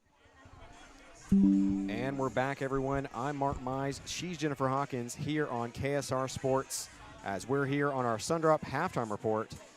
The Richland Raiders and the McKenzie Rebels are tied 14-14. Jennifer, I think everyone here, including us, kind of knew that there was something special in the air. But I'll tell you, after McKenzie won 56-6 last year, I'd venture their fans are a little shell-shocked right now. Yeah, they're pretty quiet across the way. I don't think they were anticipating coming into Richland. And you talk about the travel and the different things, but I think they thought they were just going to march in here, take care of business. Like I said, several of them were commenting, like it's going to be running clock, second half. We'll get a quick trip home after a long drive and other things. And so I think Richland has kind of stunned them into a little bit of shock on the far side as Richland came out all week. Coaches, players alike have said, we have a good game plan. We're going to execute it. If we can execute it, we got a shot at taking down the #1 team in the state. Real quick, if you were going in and out slightly right now, it's because, and this is amazing, there's so many people here using their cell phones that the moment that halftime hit, everyone pulled out their phones, and it's affecting the data here. And so the second half will probably be good again once we swap back. But that's just how many people are in such a condensed area here. As Jennifer, I mean, just unbelievable crowd and unbelievable local support for the Raiders. Jennifer, it looks like you want to tell us about some scores. Well, I was going to say, I'm one of those people guilty as charged. I'm on my phone, too, but I am checking some updates. So Coalfield did pull out the win against Sell Creek 40-7. So Coalfield will move on off the top part of the bracket. South Pitt now leads Clay County 21-0 at the half. And they updated Fayetteville Middle College just like our 14-14 there as well. They've got about 7 minutes showing on this update until they get to half. And then, of course, your Richland Raiders taking on the McKenzie Rebels, tied 14-14 here at the half. So some good games here in the bottom half of the bracket. Looks like the top half, really not much competition there as South Pitt's rolling right now over Clay County, 21-0. Coalfield wins 40-7. Yeah, and so a lot of interesting Class A matchups. Giles County score, last time I saw it was 20-13, Tyner leading. Waiting on an update. Too many people on their cell phones, you're right, Mark. I mean, yeah, are you not feeling it when you're using your cell phone? Yeah, I mean, it's taking a little It's longer slow to because there are genuinely 600 people right now all using their cell phone at the same time. Yeah, it's not been updated, so they still have the Giles Tyner score at 13-20, still 11-35, but that's what it showed back when I checked it earlier on. So it's not been updated online. So we'll reach out to some of our colleagues that are calling that game, and looks like Gatlinburg Pittman is up on Meigs County 28-16. Covington over Dyersburg at the half 21-7, and Westview over Melrose 29-6. I'm a little surprised by that Gatlinburg versus Meigs score, because that was actually my upset of the week that I picked. I thought Meigs was actually probably going to win that game, because Meigs just dominated Sequatchie, beat him by 30. And after that, I was like, honestly, count me convinced on them. But our other upset pick of the week is right here, right now, is Richland and McKenzie, 14-14 here at the half. And Jennifer, just looking at some of the scoring here today, you had that huge Aylin Kennedy kickoff return to start the game, put the Raiders in great starting field position. And then just a few plays later, you had Jake Sands go in for an 8-yard rushing touchdown to lead 7-0. McKenzie's offense then was forced into a 3-and-out, but just one of the best punts I think I've seen in Class A football ever. Flipped the field on about a 70-yard punt, and after the Raiders punted, McKenzie scored their first touchdown drive of the night. That one came on a 1-yard rushing touchdown for quarterback Cole Brown, who is a Mr. Football semifinalist. You can hear Sweet Caroline in the background. Then we had a turnover on downs by the Raiders, which led to another McKenzie score. This time, a 35-yard passing touchdown from Cole Brown to Avery Brown on a play in which the Raiders almost had an interception to get the ball back, but it was tipped into the hands of Avery Brown for the touchdown. But the Raiders were not done. They had their longest drive of the night, largely out of the Wildcat with Jake Sands and Colin Cagle. And Sands put his stamp on the first half with a 2-yard rushing touchdown brought to you by First Realty Group to tie it up 14-14 with 2:50 remaining in the second quarter. That is still our score at the half in this quarterfinal. And so Raiders, you know, they elected at the beginning of the game to take the kickoff, said we want the ball, marched down and took care of business. And I think it was a little bit of that gut punch to McKenzie, because like we said, I don't know that, not that the Rebels were overlooking Richland, but I think they were thinking too much about last year. And this is just a different made team for the Raiders, and they came prepared to play. And the coaches so far are executing a great game plan. And so and I tell you this too, Mark, we've seen this a lot this season, even when there's been moments that the Raiders were not in full control of the first half. The Raider coaching staff has been great at making adjustments at half. So they're playing this well already in the first half. Imagine after they come out with some adjustments, what the second half could look like.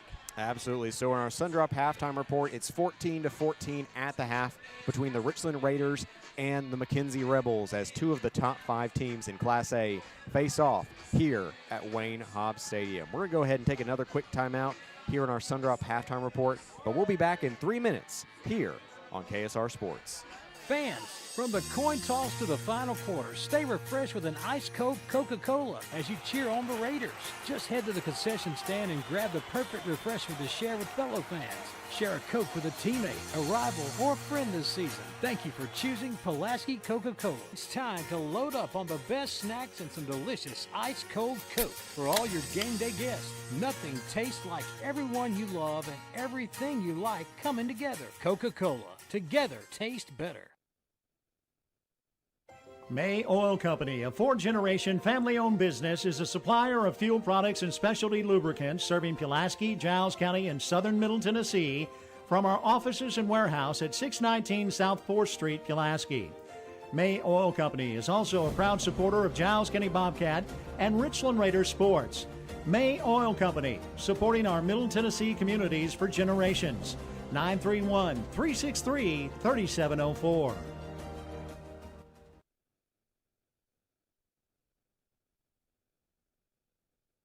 This is Clay Doggett, your state representative for District 70, and I'm proud to share what makes Giles County such a special place to call home. From our rich history and strong values to our thriving local businesses and hardworking families, Giles County is built on community pride. We're blessed with beautiful farmland, vibrant small towns, and neighbors who always lend a helping hand. Local events, supporting our schools, or growing opportunities for the next generation, Giles County continues to be a shining example of Tennessee's best. We've been cutting prices at Murray Chevrolet GMC. There are amazing red tag deals throughout our lot. Just look for the red hang tags and windows to find the very best deals in our inventory, like the Black Widow Edition Silverado 1500 RST with $12,000 off, or the 2025 Corvette E-Ray with over $14,000 in rebates. Many more great deals with thousands off on 2025 trucks. Swing through or visit our website, murraychevrolet.com, for all the info. This is Mike Keith for Winterburn and Associates Insurance. Winterburn Insurance is a full-service insurance agency, meaning they can help you with virtually every kind of personal insurance. Keep them in mind for auto, home, life, and health. Winterburn and Associates Insurance has been serving Giles County and the surrounding area for nearly 70 years, so they truly are a trusted choice. Get a quote online at winterburninsurance.com or call 363-8638. Winterburn and Associates Insurance, proud members of the Insurers of Tennessee. Hey, buddy, why the throwback uniform? Well, boys, you see, it's to celebrate the glory days, the pride, the passion, the tradition. Wow, what could be better than wearing a throwback uniform on game day?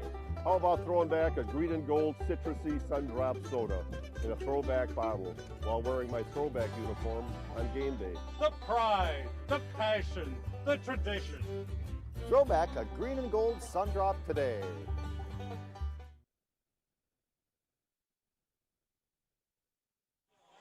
And we're back here at the half. I'm Mark Mize. She's Jennifer Hawkins. Richland Raiders and the McKenzie Rebels are tied up 14-14 at the break here at Wayne Hop Stadium. You're listening to our Sundrop halftime report. Have a scoring update from Giles County late in the fourth quarter. They trail 27-20 there.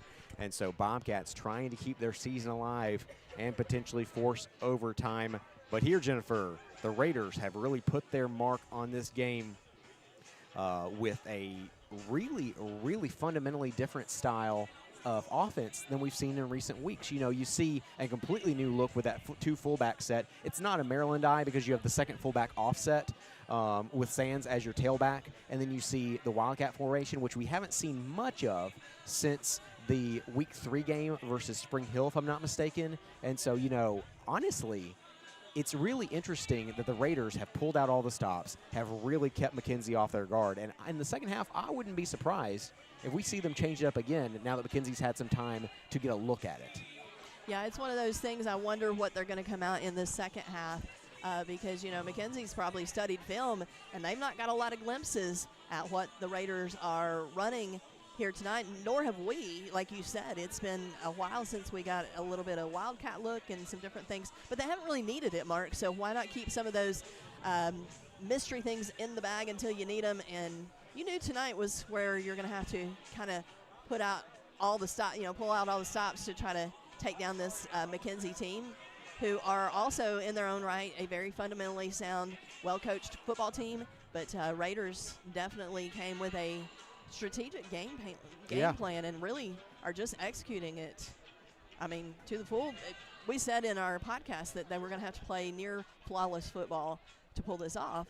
But I tell you, I've been really impressed with the play calling and the guys going out and executing and keeping their wits about them, because we've seen some penalties tonight against McKenzie, and I think some of that's coming from frustration. It's funny, though. This really feels like the Fayetteville City game, and Right. What was the difference in that one? The score. No, I'm just kidding. Oh, my gosh. Sorry, you set me up too much. That was too easy, Mark. But sorry, folks, but you got to get at We're least about to one have of a those. critical moment in which I make a point, and you're like, well, one of them had 37, one of them had 22. Yeah, I mean, that's the the difference. answer that I was looking for there was the turnovers. Yeah. As Shooter Foster had the big strip sack in which he fell on the ball, gets the ball back. It was the first time all night the Raiders had stopped the Tigers and running back Zion Najee.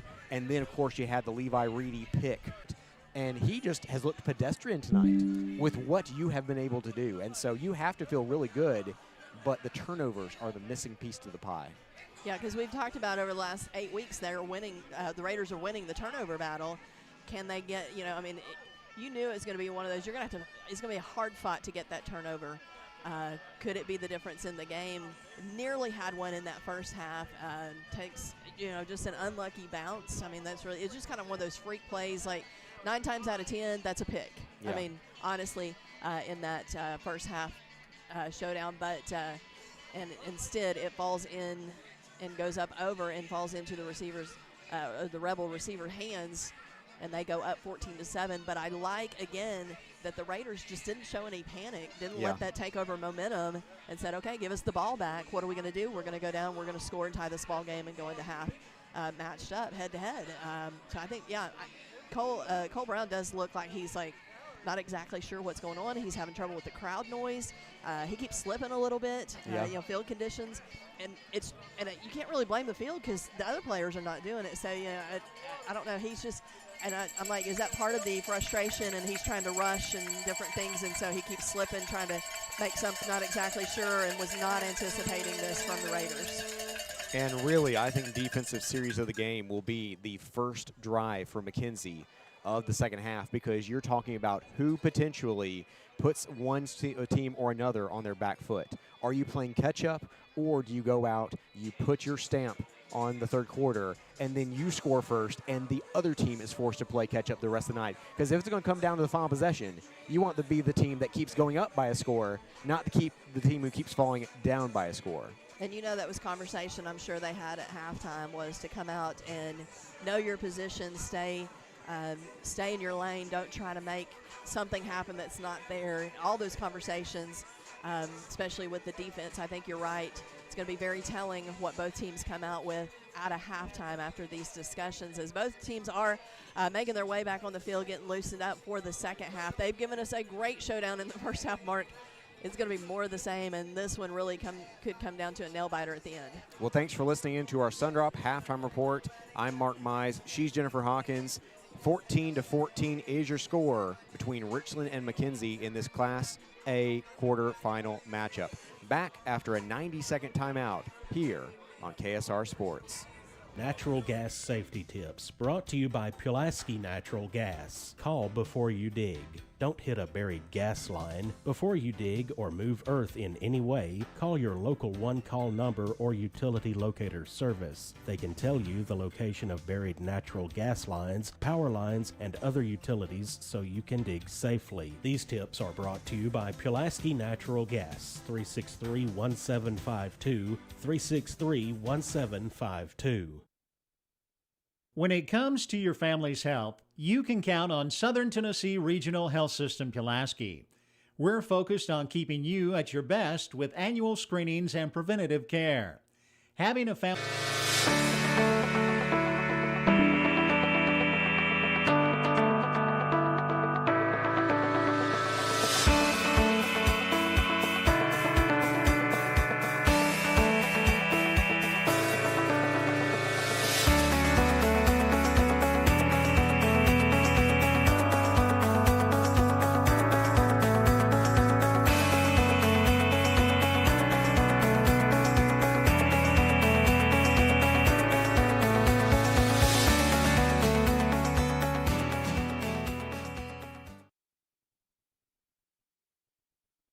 First Realty Group has been serving Giles and Lawrence County and beyond for decades. We're first because we have the best selection of land, homes, and commercial properties to choose from. Our fair price promise means you can shop with peace of mind locally and with customer care not found elsewhere. We also understand the buying process and what it takes to make it easy, from title to escrow to closing. First Realty Group. First for a reason. Visit frg1.com for all of your buying needs in Giles County.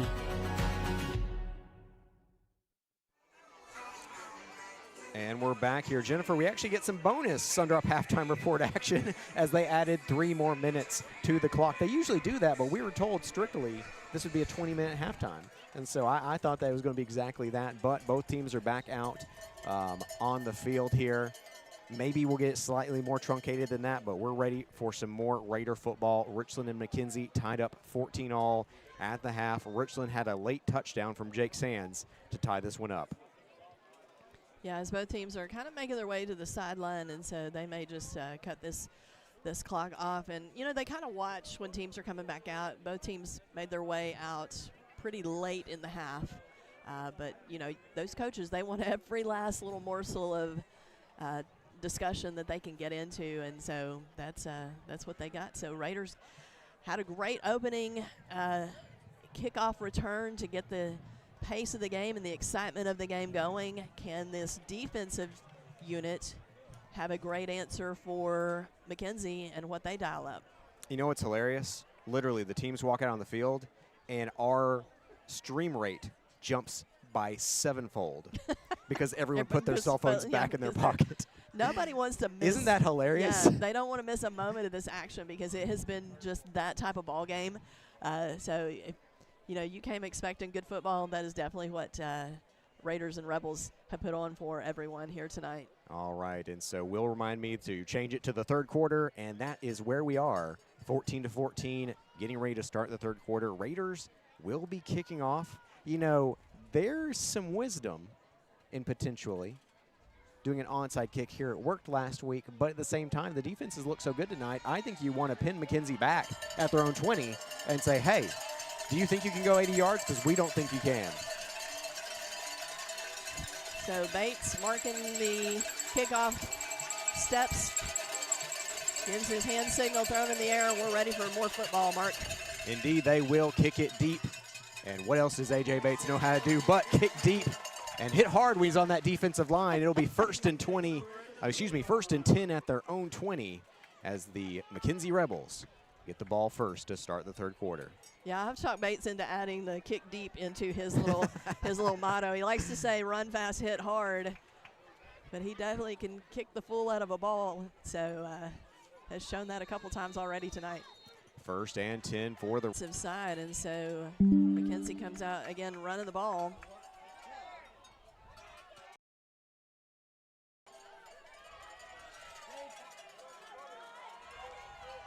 Shotgun formation on 2nd and 1. Handoff to the running back. That's Arline again. This time he gets nowhere. I think he might get just enough for them to call it a 1st down, but only about a 1-yard gain on the play. Fans are yelling about the clock not running. They don't realize it's not kept up in the booth anymore. Yeah. So still 12 minutes remaining in the 3rd quarter, even though we've run 3 plays. They're still yelling at folks in the booth, and so nobody on the sidelines is noticing either. They're trying to get officials to notice. We're going to play all night, Jennifer. Yes, I suppose so. There's going to be a long ball game, Mark. 1st and 10 for the Rebels. Arline gets it again, this time to the left side. We're going to see a penalty flag down in the backfield. It was about a 5-yard gain, but this one may be coming back on the offensive penalty. Holding.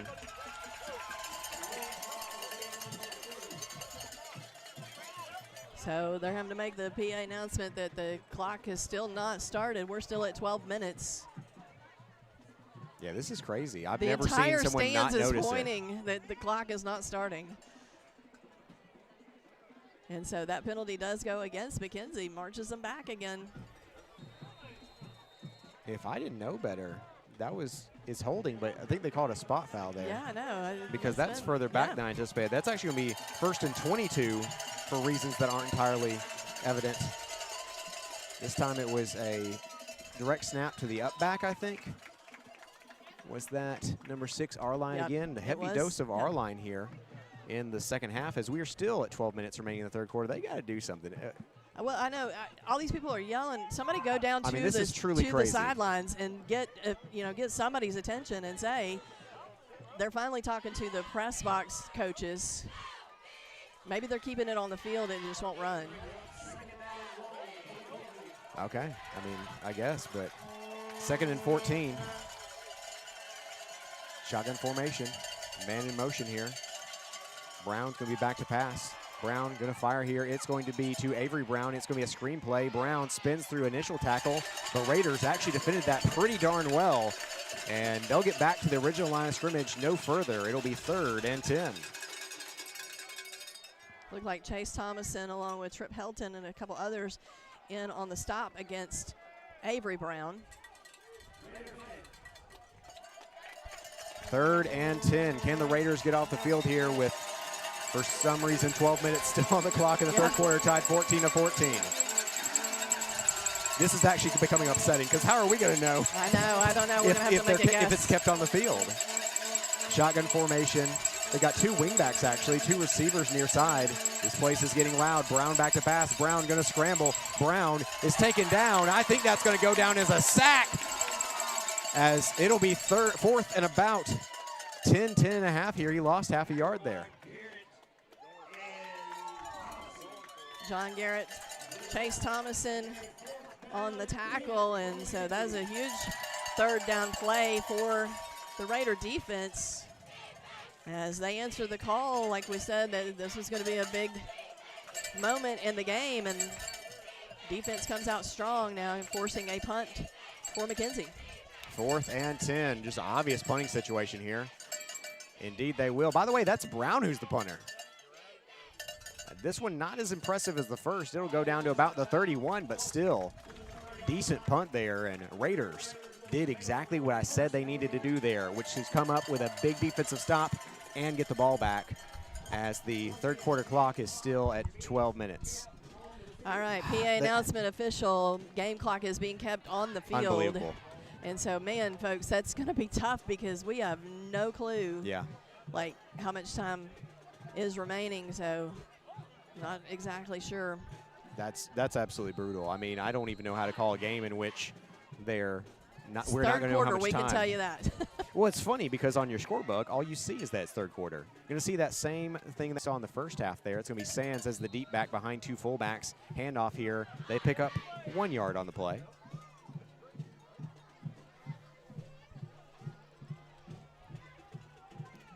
2nd and 9, 14-14 is your score. Raiders get it back after a big stop.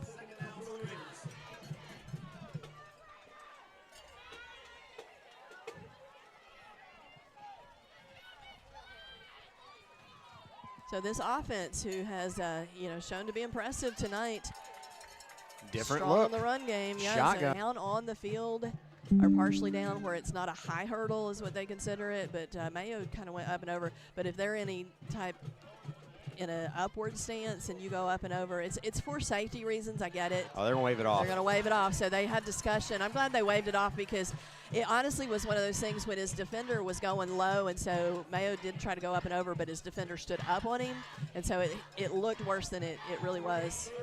3rd and 3.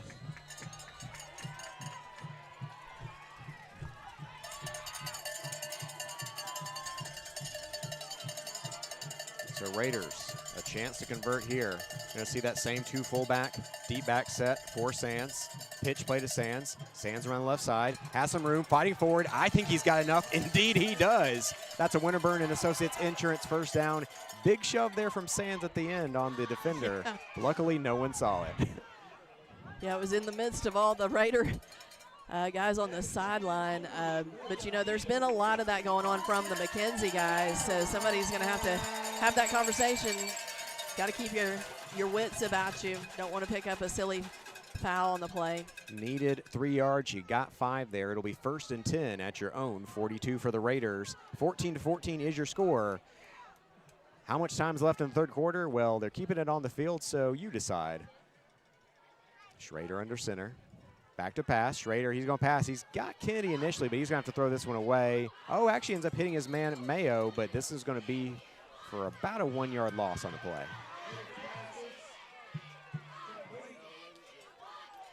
Yeah, and I think they're going to say both defender and receiver came down with the ball, so tie goes to the offense.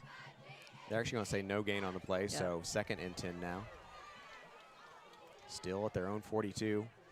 Probably around 7 minutes remaining in the 3rd. I was going to say it's about 7 or 8 would be my guess. I wish we kind of know, which would be hard to keep it on my phone too. But I just can't believe this is happening in a playoff game. Quarterfinals, and the fans here don't know how much time's left in the 3rd quarter because of a clock issue. I mean, just really unfortunate there. But 2nd and 10 for the Raiders. We're going to see that same under center play for Schrader. Fullback gets it this time, but not much going here. Maybe a yard for, is that Reedy? Yeah. I believe that's Reedy. Picks up about 1 on the play. And so Raiders struggling a bit to get this offense moving. Give McKenzie's defensive line a lot of Yeah, credit they on make this some drive. adjustments too. They've been pretty strong. We're going to see 3 receivers near side, including a tight end. Shotgun formation. Schrader has a back in there to block for him. It's Reedy. Schrader's got a lot of time. Schrader's going to keep it himself and try to run it here. Only picks up 4 yards, needed more. Oh, they're going to give a late flag there as Schrader was giving himself up on the play, and they took him out. And so this personal foul, if it does go against McKenzie, that'd be an automatic first down. Yeah, Schrader was already well into his slide. Actually had his hips on the ground already, and that is going to be a personal foul on McKenzie for the late hit on the quarterback who was already giving himself up. They're gonna throw that flag every time, Mark, because they do extra to protect quarterback, especially when he's sliding down. Yeah, so Raiders will go from having 4th and 6 to 1st and 10. That's a Winterburn and Associates Insurance 1st and 10 at the opponent's 40. Tie ball game, 14-14, midway through the 3rd quarter. For those just tuning in, we don't know how much time is left in the 3rd as the clock isn't working and they're keeping the clock on the field. I'm sure they're communicating with coaches, and the sad thing is the folks that could maybe run down and fix the clock are all your coaches. They're Schrader, a little busy. handoff, Sands. Oh, what a job there to make something out of nothing there as they were pushing. Oh, what are we going to see here? That's going to go against the Raiders. Yeah, might have had a late shove there on the Raiders, but Sands was able to spin through a tackle. Yeah, I can't have that happening, but then again, McKenzie did a moment ago, so both teams, tempers flaring, one might say. Yeah, that one is going to go against the Raiders. As we mentioned this, you know, intense, high emotions in this game. Problem is, Raiders really not built to be playing from behind the chains here versus a team like McKenzie. You really are hoping to stay on schedule, and now on what's going to be second and I believe 22. That's what you might call behind schedule. Sure is, Mark. And that's one of those fouls that, man, as a coaching staff, you just don't want to see out of your guys. Yeah, unnecessary, but Raiders have a great passing attack. We'll see what we get here. They're initially going to set up with that 2 fullback and a running back set. Schrader under center. Here's the snap. Oh, he's going back to pass, though. Schrader going to keep it. He's going to run. Schrader has a little room to run here. Picks up about 6 yards. And you notice that time they jumped over him rather than taking him out. Yeah, seriously, they did learn their lesson. And as we've got a Raider down on the far side, looks like a cramp. 5-yard gain, but that'll still make it 3rd and 17. Raiders in need of a big conversion here, but with a player down, we'll get a quick injury timeout. We'll be back in 30 seconds. Raiders tied 14-14 midway through the 3rd quarter here on KSR Sports. May Oil Company, a 4th-generation family-owned business, is a supplier of fuel products and specialty lubricants serving Pulaski, Giles County, and southern Middle Tennessee from our offices and warehouse at 619 South 4th Street, Pulaski. May Oil Company is also a proud supporter of Giles County Bobcat and Richland Raiders sports. May Oil Company, supporting our Middle Tennessee communities for generations. 931-363-3704.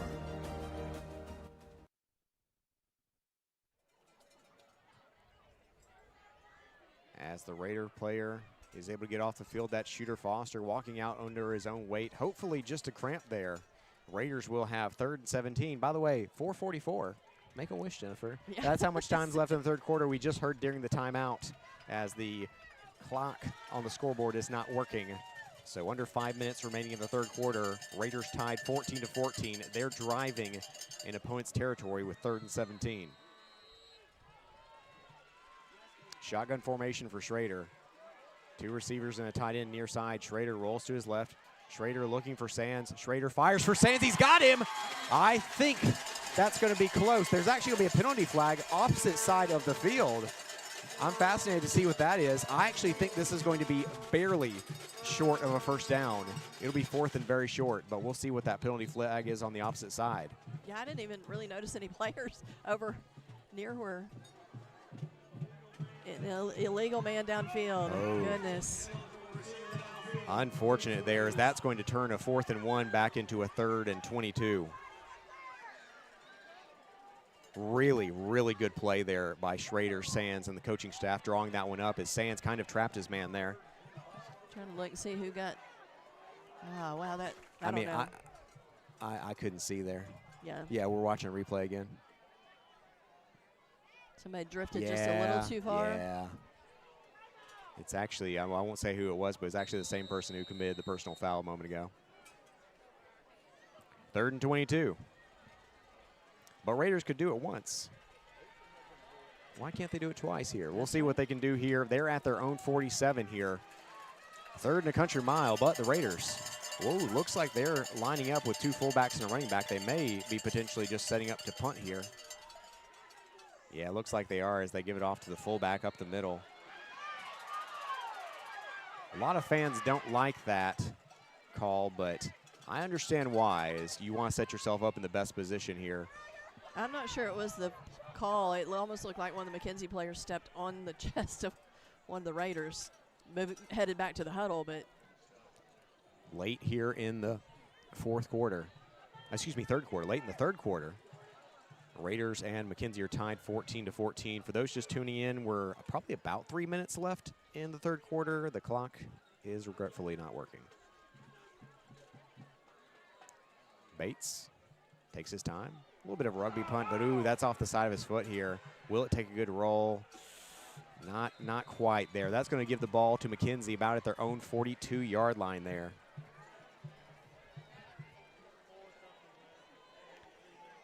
And so after a good start by the defense, they're going to be called upon again as offense had a couple of flubs, some fouls, and laundry that didn't go their way. Yeah. And then just a punt that goes off the side of Bates' foot. Yeah, you just really can't afford those penalties there because that's what took you from, at one point, what would have been a 2nd and 7 into a 2nd and 22, and then a 4th and 1 into a 4th and 22. And so penalties really killer on that drive. Brown, shotgun formation. Brown fakes the pitch. He's going to keep it himself. Has a little room to run here. Ooh, hit hard after a 7-yard gain.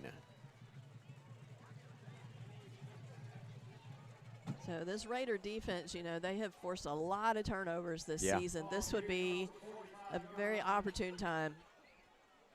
2nd and 5 for McKenzie.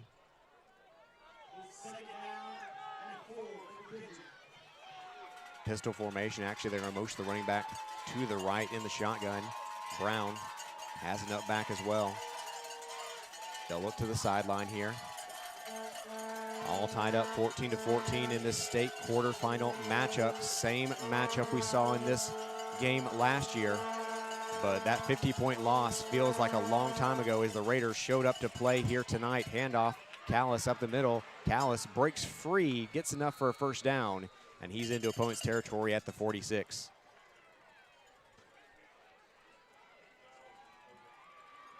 A lot of Raiders in on the tackle, but like you said, Callis surges forward enough to move chains for McKenzie. Got to be pretty close to the end of the 3rd quarter here.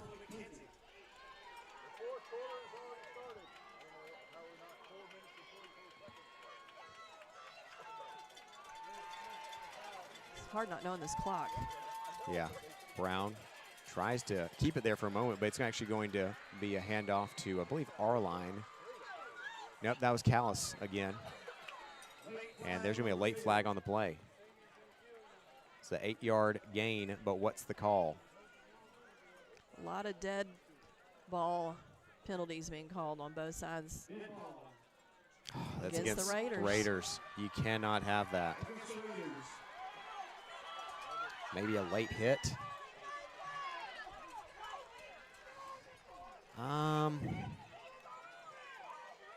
I didn't initially see it on the replay, but it may have happened farther left.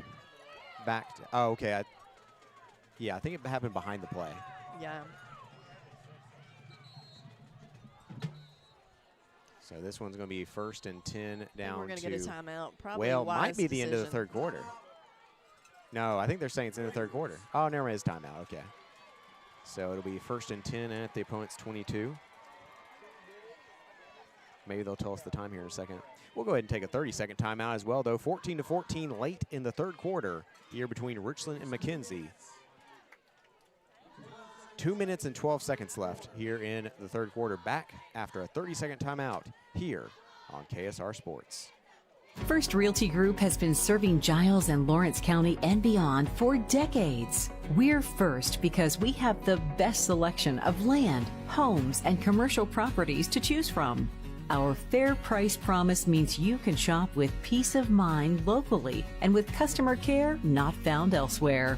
We also understand the buying process and what it takes to make it easy, from title to escrow to closing. First Realty Group. First for a reason. Visit frg1.com for all of your buying needs in Giles County. And we're back here. Richland Raiders versus McKenzie Rebels, tied 14-14 late in the 3rd quarter. 2:12 remaining to be exact. Brown, shotgun formation, pitches it forward to Callis. Callis just fighting forward, almost kind of a fullback type in terms of build. And he picks up about 9 yards on the play. Another helmet comes off for, that's a McKenzie player this time, as he'll have to trot to the sideline. And I saw in that timeout, Mark, some very vivid discussion. I think probably telling these guys you got to quit giving up yardage on dead balls. Can I just say that Callis is a tremendous name for a fullback. Shotgun formation. Looks like Brown may keep it himself here. Indeed, he will. Tries to run off left tackle here. Gets to the edge. but is brought down out of bounds. Is going to be enough for a first down, though. Yeah, Brown knew just where he had to get to move chains. Got 4 yards on the gain. First and goal at the 9. I'm going to guess it's close to about a minute and a half left. Not exactly sure. Richland defense has been stout tonight versus the McKenzie team that averages 45 points per game. Can they come up with a big stop here? Shotgun, it's going to be Brown going to try to keep it again. Brown runs into a wall, but still able to get positive yards there. Down to about the 5.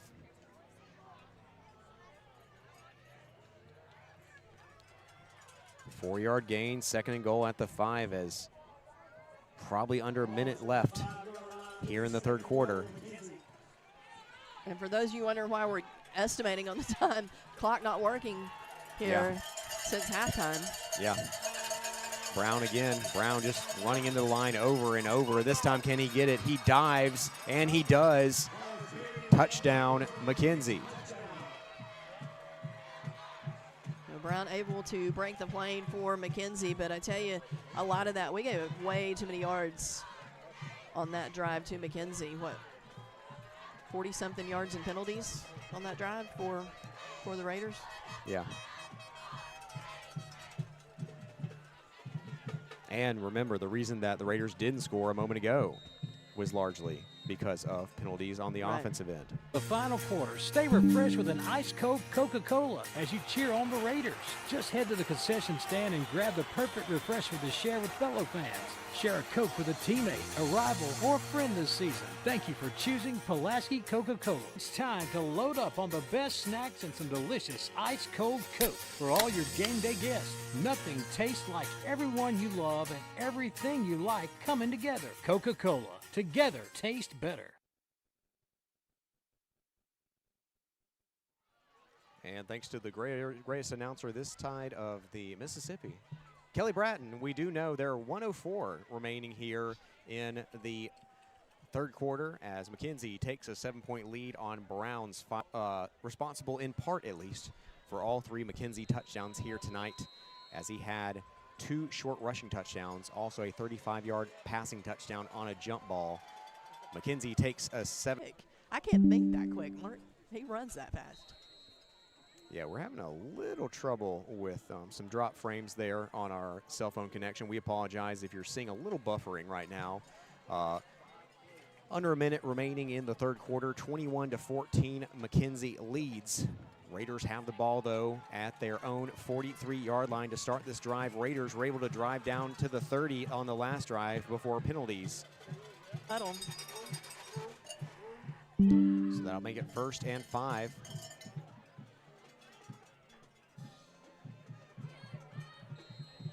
All right, our numbers are looking a little bit better now. First and 5 at your own 48-yard line for the Raiders. Richland really needs a score here.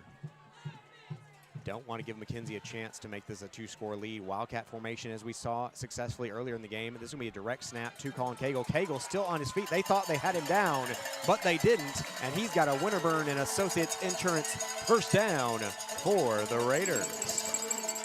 Yeah, I think McKenzie gave up on that play a little early, and Cagle said, hold on a minute, I'm not quite finished. Gets chains moved for the Raider offense. 9-yard gain on the play, first and 10 at the opponent's 43.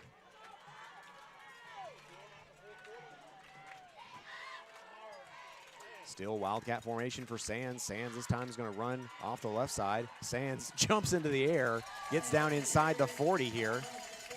I'll tell you, how many carries tonight has Sands not picked up at least 4 yards? Can't be many. I know, and on that one, showing his ballet skills, is that he went up in the air and twirled at the same time, but hey, it worked. It was a thing of beauty. I'll tell you, I think he's probably around a 100-yard night rushing the ball. Raiders have really relied on the run game. That's the end of the third quarter, 14-21. Raiders trail, but they are driving in opponent's territory as we head to the final quarter of regulation. Richland in the state quarterfinals here on KSR Sports.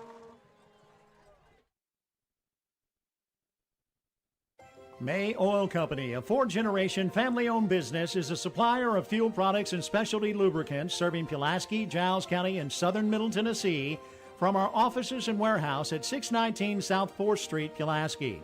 May Oil Company is also a proud supporter of Giles County Bobcat and Richland Raiders sports. May Oil Company, supporting our Middle Tennessee communities for generations. 931-363-3704. This is Clay Doggett, your state representative for District 70, and I'm proud to share what makes Giles County such a special place to call home. From our rich history and strong values to our thriving local businesses and hardworking families, Giles County is built on community pride. We're blessed with beautiful farmland, vibrant small towns, and neighbors who always lend a helping hand. Whether it's gathering for local events, supporting our schools, or growing opportunities for the next generation, Giles County continues to be a shining example of Tennessee's best. And we're back here. First play of the fourth quarter. Raiders in opponent's territory at the 38, trailing 21-14 to McKenzie. Wildcat, Sands up the middle. Sands gets a short gain there. About a 2, maybe 3 yard gain on the play. Sets up third and short. So Raiders, can they answer, as the Rebels did go up a score in the third quarter? They do lead 21-14 at the beginning of the fourth. 3rd and 3, you know that it's 4 down territory here for the Raiders. Last time Richland got down to this spot on the field, penalties pushed them back. But a more disciplined drive here will hopefully result in a tie ball game. Sands, right side, Sands. Wow, what a run. They're trying to drag him down by his jersey. They cannot. He's down to the 30 for a Winterburn and Associates Insurance first down, Raiders. Yeah, McKenzie just reaching out, trying to do anything to slow Sands down. And, man, Sands has run the ball a lot tonight. You can see looks a little winded right there. But, man, he has really had a great game tonight. I mean, there's a reason that I obviously don't get to vote for region MVP. Me neither. They don't let me either. Only coaches get to vote for that. Now, we do get to vote for Mr. Football and things like that. And by the way, Wade Neely voted for Jake Sands for Mr. Football.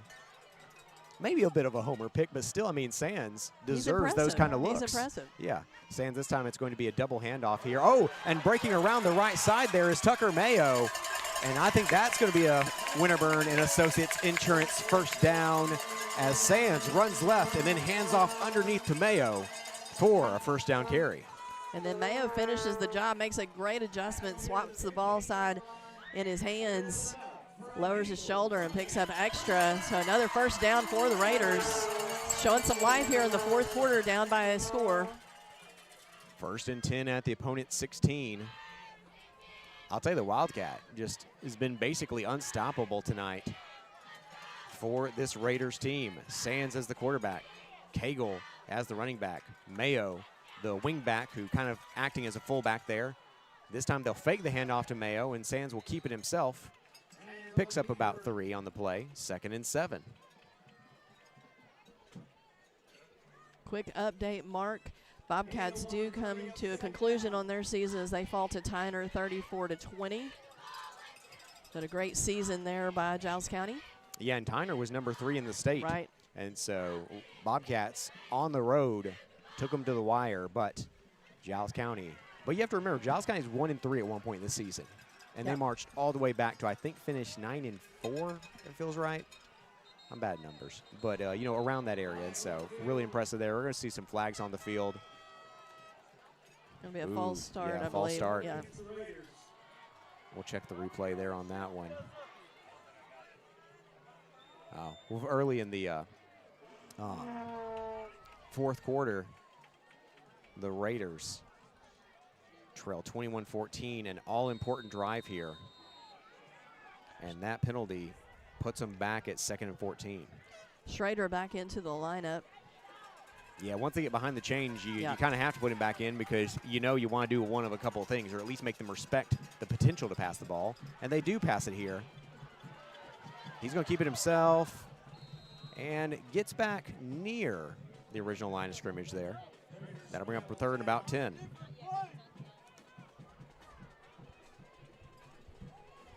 As Schrader looked downfield, just didn't have an option to go to, so kind of tucks it and goes.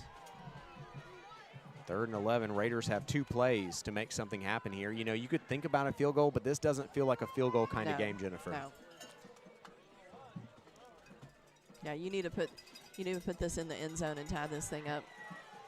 One of the biggest moments of the night here. Sands and Griggs are out to your left in the receiver position there. Schrader rolls left. They're looking to Griggs initially, but Schrader's going to be sacked on the play. Raiders now in a very tough position.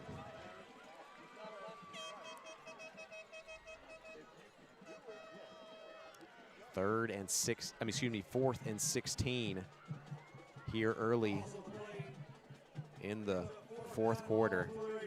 Raiders trail 21-14. We're not exactly sure, for those just tuning in, about the time because the scoreboard isn't working, and so they're keeping the time on the field. They do announce it after every change of possession. So we're going to get a timeout for Richland. Jennifer, go ahead and stick with you through this timeout. What do you think you see here from the Raiders? Almost assuredly a passing play. I think you have that drag route that you've had for Sands that's worked all season long. Yeah, maybe go to that because we've not got to look at that tonight. And, yeah, they were marching down the field and then just kind of stalled out. Got away from that wildcat that was working and then went back in because behind the chains. Just 8 not minutes able to, yeah. and 6 seconds left in the 4th quarter is what they said during that timeout there. But, you know, you saw the reason why, though. The false start made it 2nd and 14. 2nd and 9, you can keep running the wildcat. No, that's what I was saying. If you get behind the chains, and you got to go to something different. And, I mean, just Schrader not able to find anything, and so they're going to have to dial up something a little different here as they're going to have to pick up about 16 to move chains. Now, they don't have to get in the end zone here. They can pick up a first down. Down about the 6-yard line. But as is, they're on the 21. It's going to be 4th and about 15.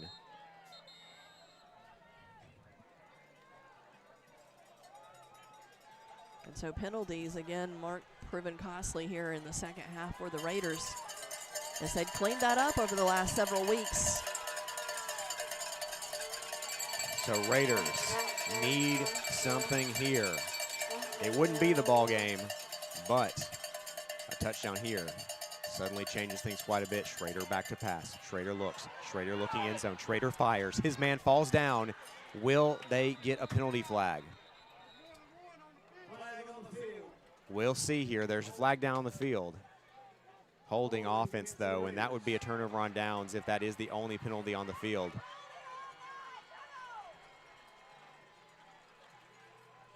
Of course, it was declined, and that is indeed a turnover on downs. McKenzie takes over.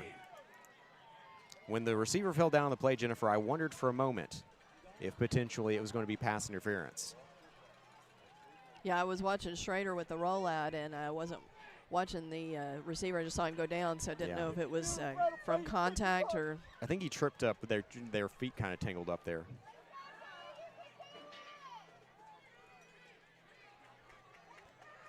So a little frustration here on the Raider sidelines, but this defense, could they come up with, we talked about at the halftime show, Mark, that need a turnover.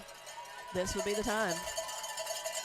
Just under 8 minutes remaining. Raiders have to get a stop here, and that's a good way to start. Raiders tackle Callis right at the line, no gain. Chase Thomason's first one there to make contact and lets his other teammates come in and finish it off. But, yeah, Thomason breaks free, and so this Raider defense digging deep.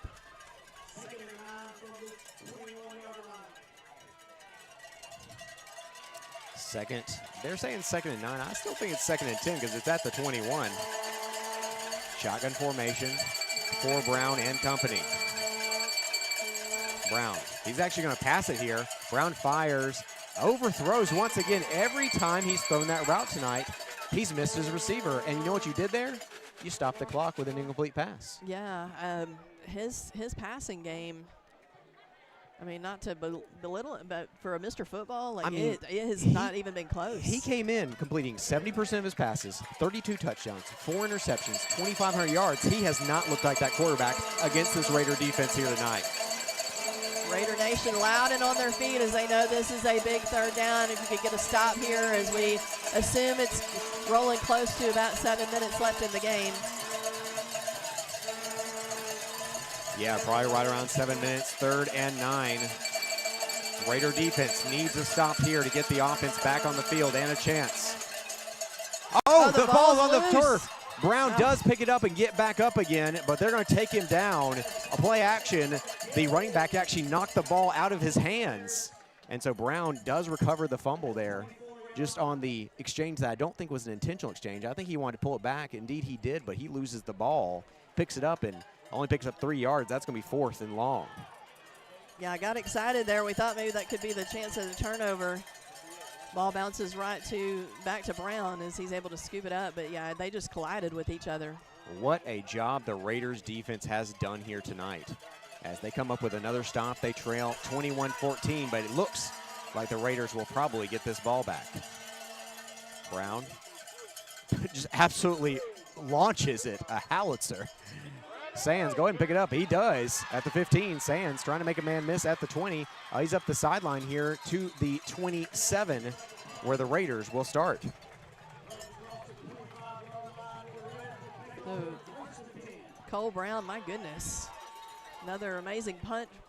I mean, I know that he wants to go play quarterback in college like Tate Serber did last year, but if not, he has the potential to be a punter. He's genuinely the best single-A punter I've ever seen.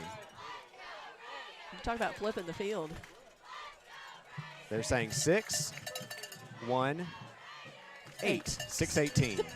We have to wait for the official on the sidelines is motioning up to the booth. 6:18 remaining here in the 4th quarter. I'll give them credit. They're trying to help us even though there's no clock on the scoreboard. Shotgun formation for Schrader. Looks like we're going to see some passing here. Schrader fires. Just overthrows Sands on the play, though. Incomplete. See, I kind of see why you potentially are wanting to try to pass it now because, 1, you haven't done it much all night. They haven't seen many looks from you. 2, it potentially gives you 2 chances to score because if you do it slowly, you know, you might use all your time on this one possession. And so I understand what they're doing here. We'll see how it works out with 2nd and 10 at your own 27. McKenzie leads 21-14 here midway through the 4th quarter. Shotgun formation for Schrader. 2 receivers to the far side. 1 to the near side. It's Griggs. Schrader. Gonna be a screenplay. Hits, I believe that's Kennedy. Kennedy fighting forward. He ends up picking up about 5 yards on the play. Brings up 3rd and 5. Yeah, it comes across on that route, and Schrader hits him short, but is able to pick up a gain. So 3rd and about 5 or 6. Yeah, call it 3rd and 5 here. I like the play call there, but it took probably a second too long to develop, and some of the players who had initially bit and chased down Schrader were able to get back in on the play and chase down Kennedy. Yeah, but credit Kennedy picking up a couple extra yards after contact. Shotgun formation, 3rd and 5. Schrader rolls to his left. Schrader looking for Sands. He's got him wide open. Oh, and he slips down. Yeah, Sands slipped on the play, and now the question is, do you go for it on 4th and 5, or do you punt it and hope your defense gets another stop? And Sands is he still down? His back helmet's up now, off. Yeah. He stayed down for a second. I was just making sure he wasn't hurt. If you do go for it, you may have to call a timeout to get him back on the field if his helmet did come off during the play. Yep. Only 1 timeout left for Richland, according to Will here. So like we've seen from Cole Brown tonight, just a slip on the field. That was all that was. I really think Schrader had him, but was unable to connect. So Jax Hunter now into the game, the freshman, in place of Sands. Yeah, I guess you need to keep that last time out if there is indeed only 1, and so they'll head back out there. They are going to go for it. 4th and 5 at their own 32-yard line. This might be for the game. Schrader back to pass. Schrader running for his life here. Schrader's going to keep it. Schrader fighting forward. He's got enough for a first down. A Winterburn and Associates Insurance first down. And down the field, a McKenzie player shoves down a Raider. We might get 15 extra yards here. Wow, and Schrader, he just lowers his shoulders because he knew he had to get across those chains instead of sliding down, and is willing to take the hit for his team. Personal foul, McKenzie. Tack on 15 more on that Winterburn and Associates Insurance first down for the Raiders. But that was actually an 11-yard gain for Schrader. He actually didn't just pick up the first down, he picked up 10-plus yards on the play. So Raiders have something going here. First and 10 at the opponent's 44. Probably about 5 minutes remaining in the fourth here. Schrader going to hand off to, I believe that is Reedy. Reedy spins, bounces off defender, and gets down to the 40. Strong run by Levi Reedy as he lowers his shoulders with that spin move and picks up probably an extra 3 yards. Raiders trail 21-14. Probably about 5 minutes to go here in the fourth quarter. Big 4-yard run there by Reedy. And really, one thing that just goes so well for the Raiders is they have so many different looks. You see the jumbo package that we haven't seen tonight, the 2 fullback running back set under center. You see the shotgun formation, the pistol formation, the wildcat formation.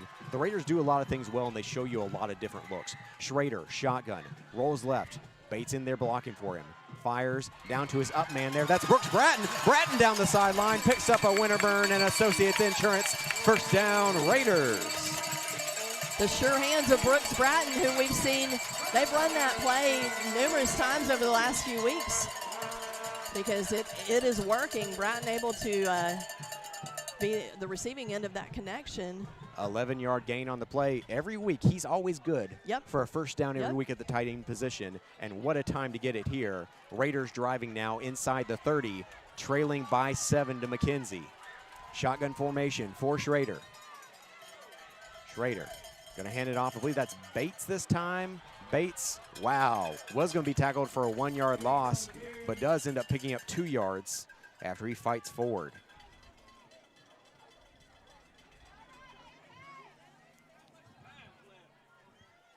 Yeah, you hear a fan yell, how much time's left? And I also am curious about that. Yeah, their guess is as good as ours. Going to guess about 4 minutes. That's what I was going to go for too, Mark. That's what it's feeling like. 2nd and 8, and so suddenly, with as much time as this drive's taken, you know, this one feels like the one you have to score on. Raiders, 2nd and 8, shotgun formation for Schrader. 2 receivers far side. Schrader, he's firing. He's got Griggs. Griggs, end zone, incomplete, as that one was maybe tipped by the safety there. Yeah, it looked like it was broken up just a bit by the coverage on. Didn't quite McKenzie, lead him far enough there, and it gave a chance for the safety to catch back up. Not a bad pass by any means, but if it was maybe 2 more feet out in front, I think Griggs gets that one for the touchdown. Yeah, Griggs had his man beat, but coverage there from the Rebel gets a hand up just enough to divert it, I believe. Raiders, 3rd and 8, shotgun formation. I believe that's Reedy alongside Schrader. Schrader, back to pass. Schrader, he's going to throw it here. Was it caught by Sands? They haven't made a call yet.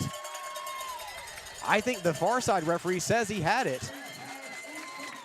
I think they're so, going to say it's complete. Winterburn and Associates Insurance first down. Raiders.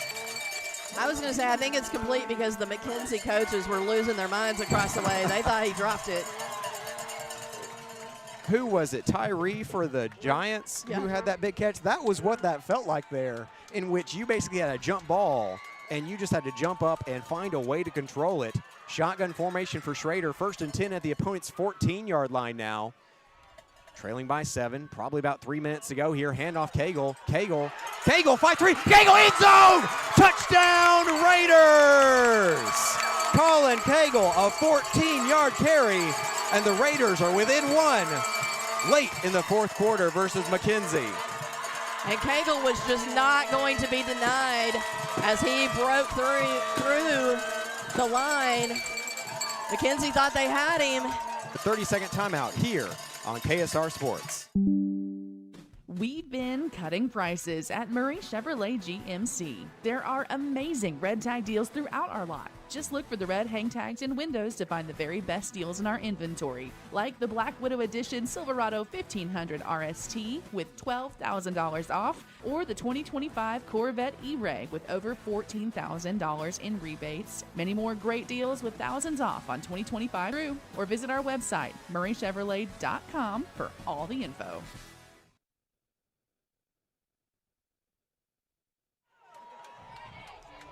And we're back here as the Raiders tie it up on the 14-yard carry from Colin Cagle. But Jennifer, how many iconic moments on that drive as they clawed, they fought, and they scored to tie it up 21-all with 2:17 remaining in the fourth quarter. McKenzie will get the ball back, but can the Raider defense make something happen here? They're actually going to kick it slightly short here.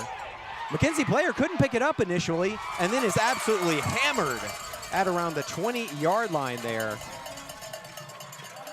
McKenzie will have the ball around the 20 with about 2 minutes to go. This is going to be the hardest drive to call in Raider history with no clock on the scoreboard and about 2 minutes for McKenzie to drive. Yeah, the defense is going to have to stand tall as the offense just marched down. And let me tell you, give credit again, that O-line standing tall, giving Schrader time to look for passes, to march the ball down the field. Cagle finds a lane, finishes out the play, but offensive line doing the work. Can the defense have an answer here for McKenzie? Brown back to pass. Brown fires. Complete to Avery Brown. He's spun around, picks up 12 yards before he's tackled. First down, McKenzie. And I tell you, a little disheartening with that not being able to have a clock. That's hard on fans because you just don't know how much time it is, but moves the chains. McKenzie's got a fresh set of downs, 1st and 10. They're rushing to the line here, 1st and 10 at their own 33. Back to pass, play action. Brown able to get out of a sack there. Brown up the sideline. He's going to pick up a first down. Brown outrunning, and now he is finally tripped up, but he gets down to about the opponent's 27. But huge play there is because Raiders potentially had a sack. He's able to roll out of it and then picks up about 40 yards on the carry. Cagle with the diving tackle save, grabs a foot of Brown is all he's able to get a hand on, or otherwise Brown is in the end zone on that play. As Raiders fans with the flags are running down the opposite sideline. 1st and 10 now at the opponent's 27. Now McKenzie flag running down the opposite sideline. This is the place to be right now. 21-all, tied up. Brown back to pass, fires. Just a short out to the sideline there, picks up about 5 yards. To Brown again, Avery Brown that is.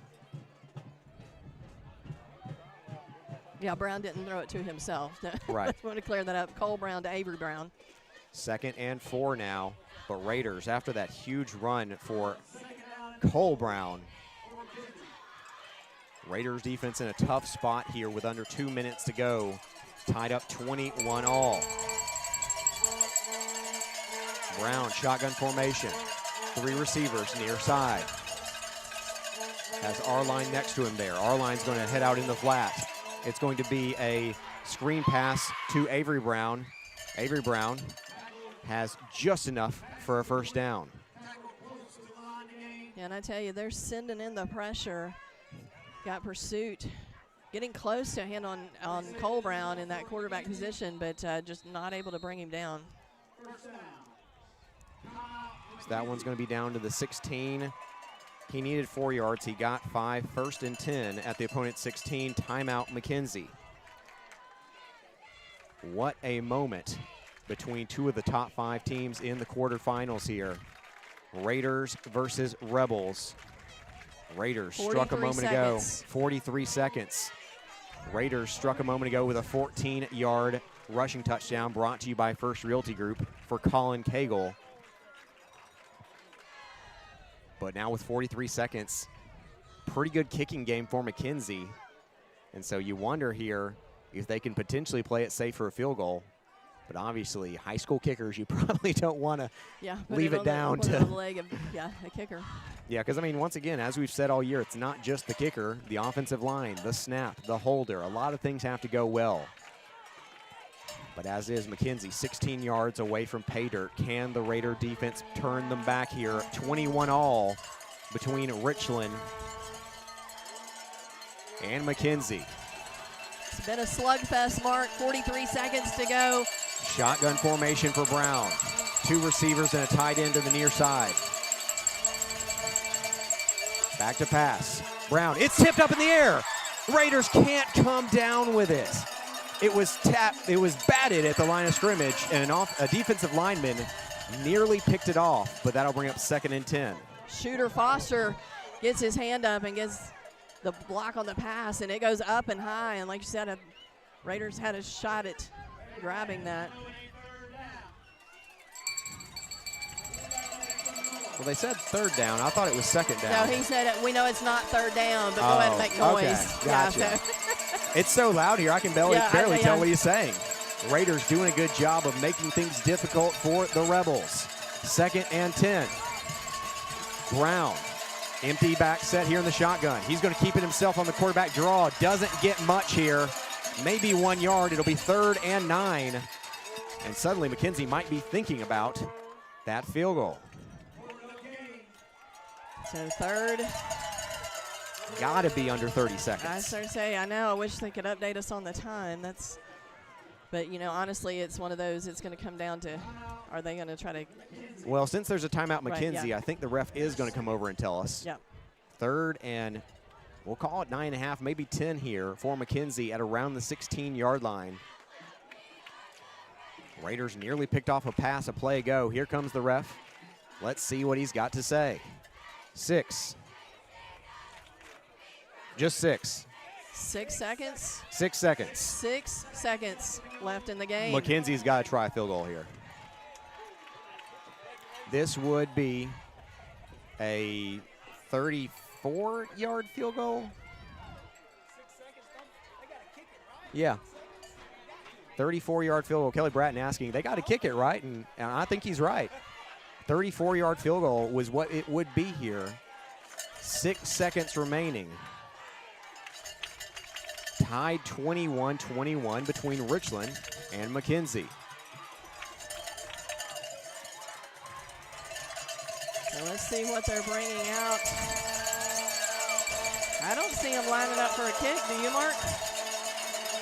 This is shotgun formation. Yeah, they're not kicking. Brown looks to the sideline. Timeout Raiders. Raiders want to see what McKenzie was putting out on the field. Is it a fake out? Now they're going to set up their field goal unit. I don't know, Mark. They probably were going to call that timeout even if it was the field goal unit just to ice them there, but yeah. 21-21, 6 seconds left. Ball on the 16-yard line going in for the McKenzie Rebels. What a game. And I'll tell you, if we get to overtime, you know, you start with the ball at the 10-yard line every overtime. Basically, you have one set of downs. I feel like Brown and Sands will run into the line of scrimmage over and over until one team strips it loose. Let's just get that strip here.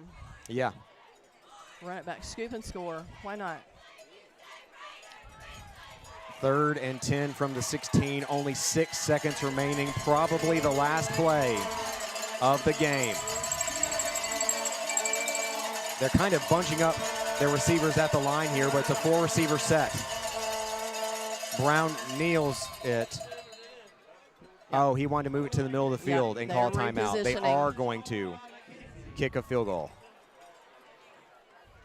So they took 2 seconds there. With 4 seconds, this probably truly will be the last play of the game because the field goal would be as time expires.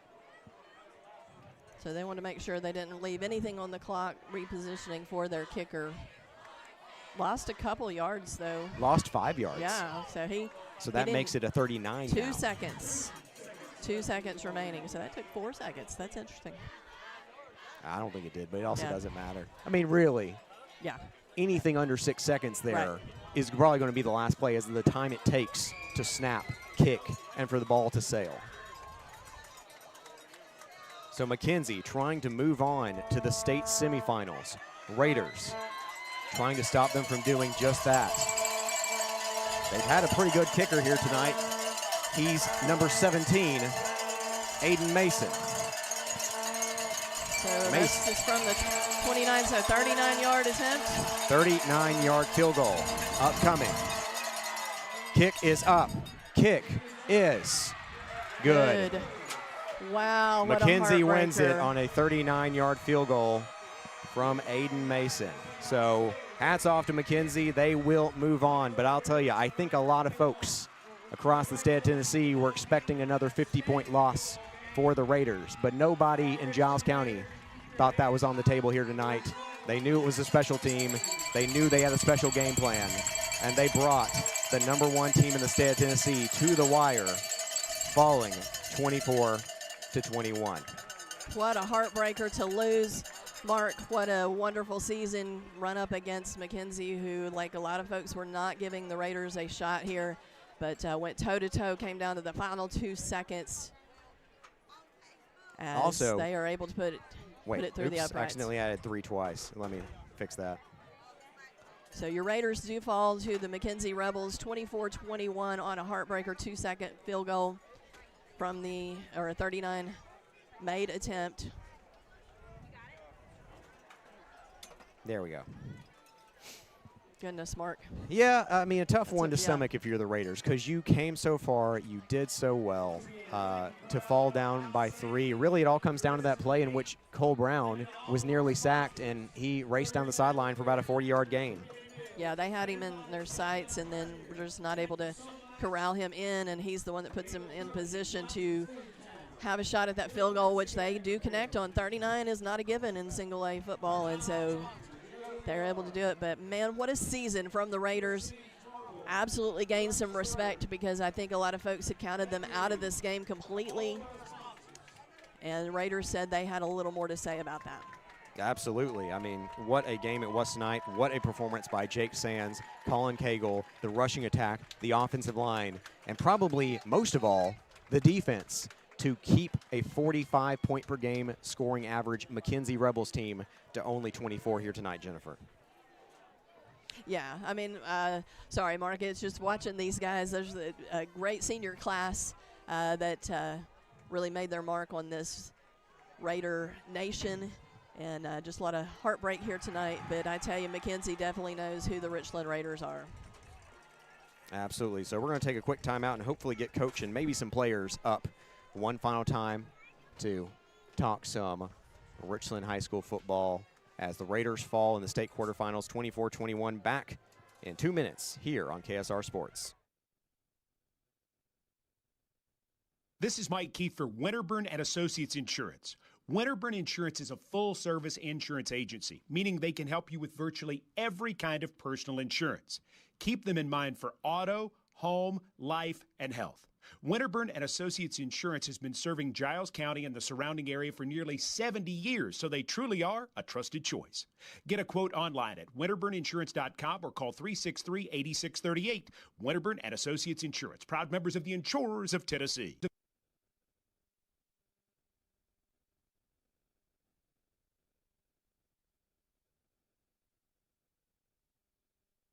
Hey, buddy, why the throwback uniform? Well, boys, you see, it's to celebrate the glory days, the pride, the passion, the tradition. Wow, what could be better than wearing a throwback uniform on game day?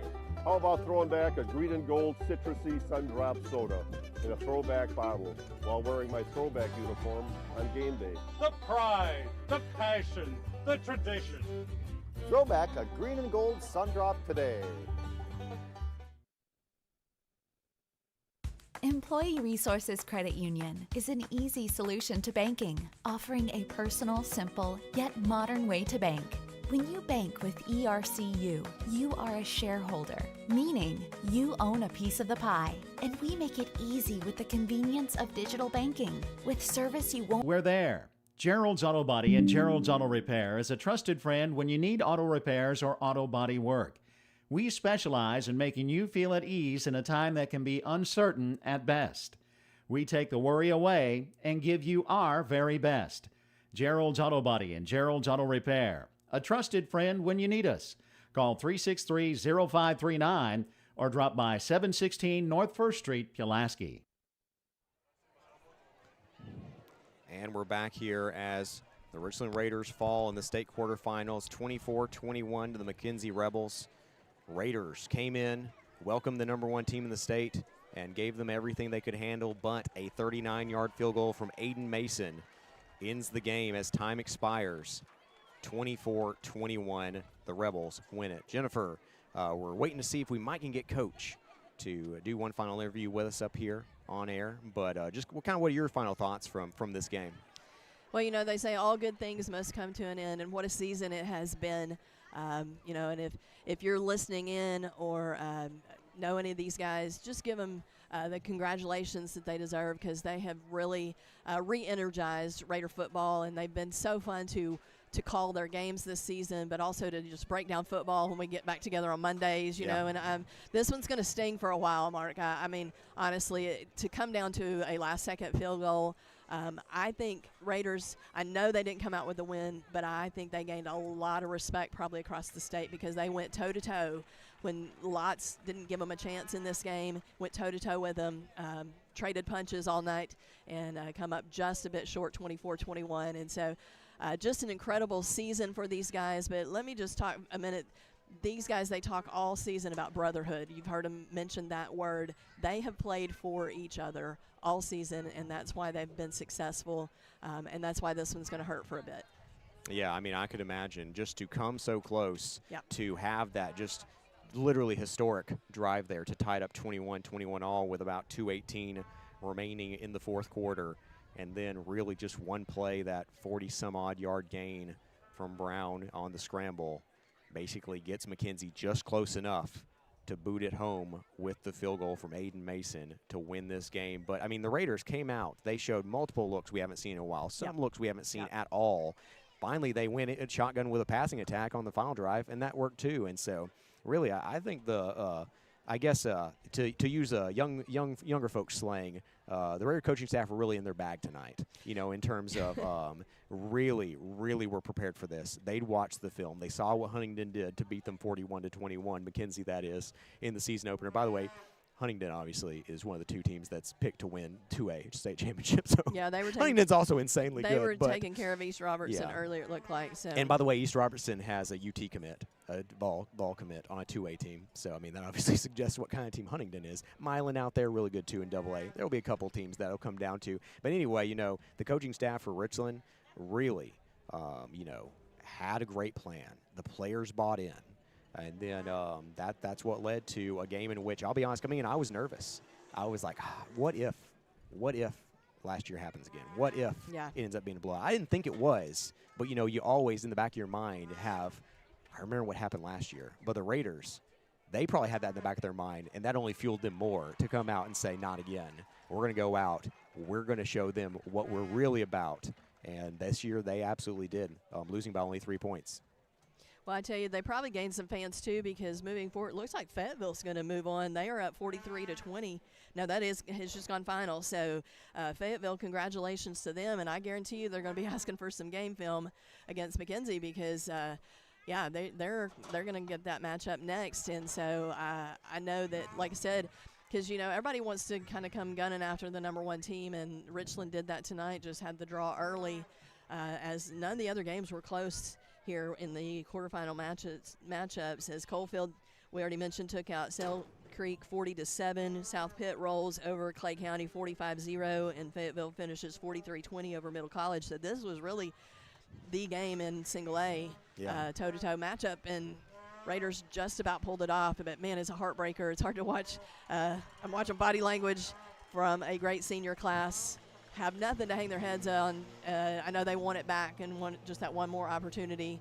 just about got the job done, but man, congratulations to them on a fantastic season. One note, I wasn't watching the monitor at the time. I didn't see that Aiden Mason, before the kick, turned to the crowd and was motioning for the Raiders to get louder. Because even some of the fans over here were calling for a flag for taunting. You can't get a flag for taunting. I said, you're not going to do that crowd. here. I know.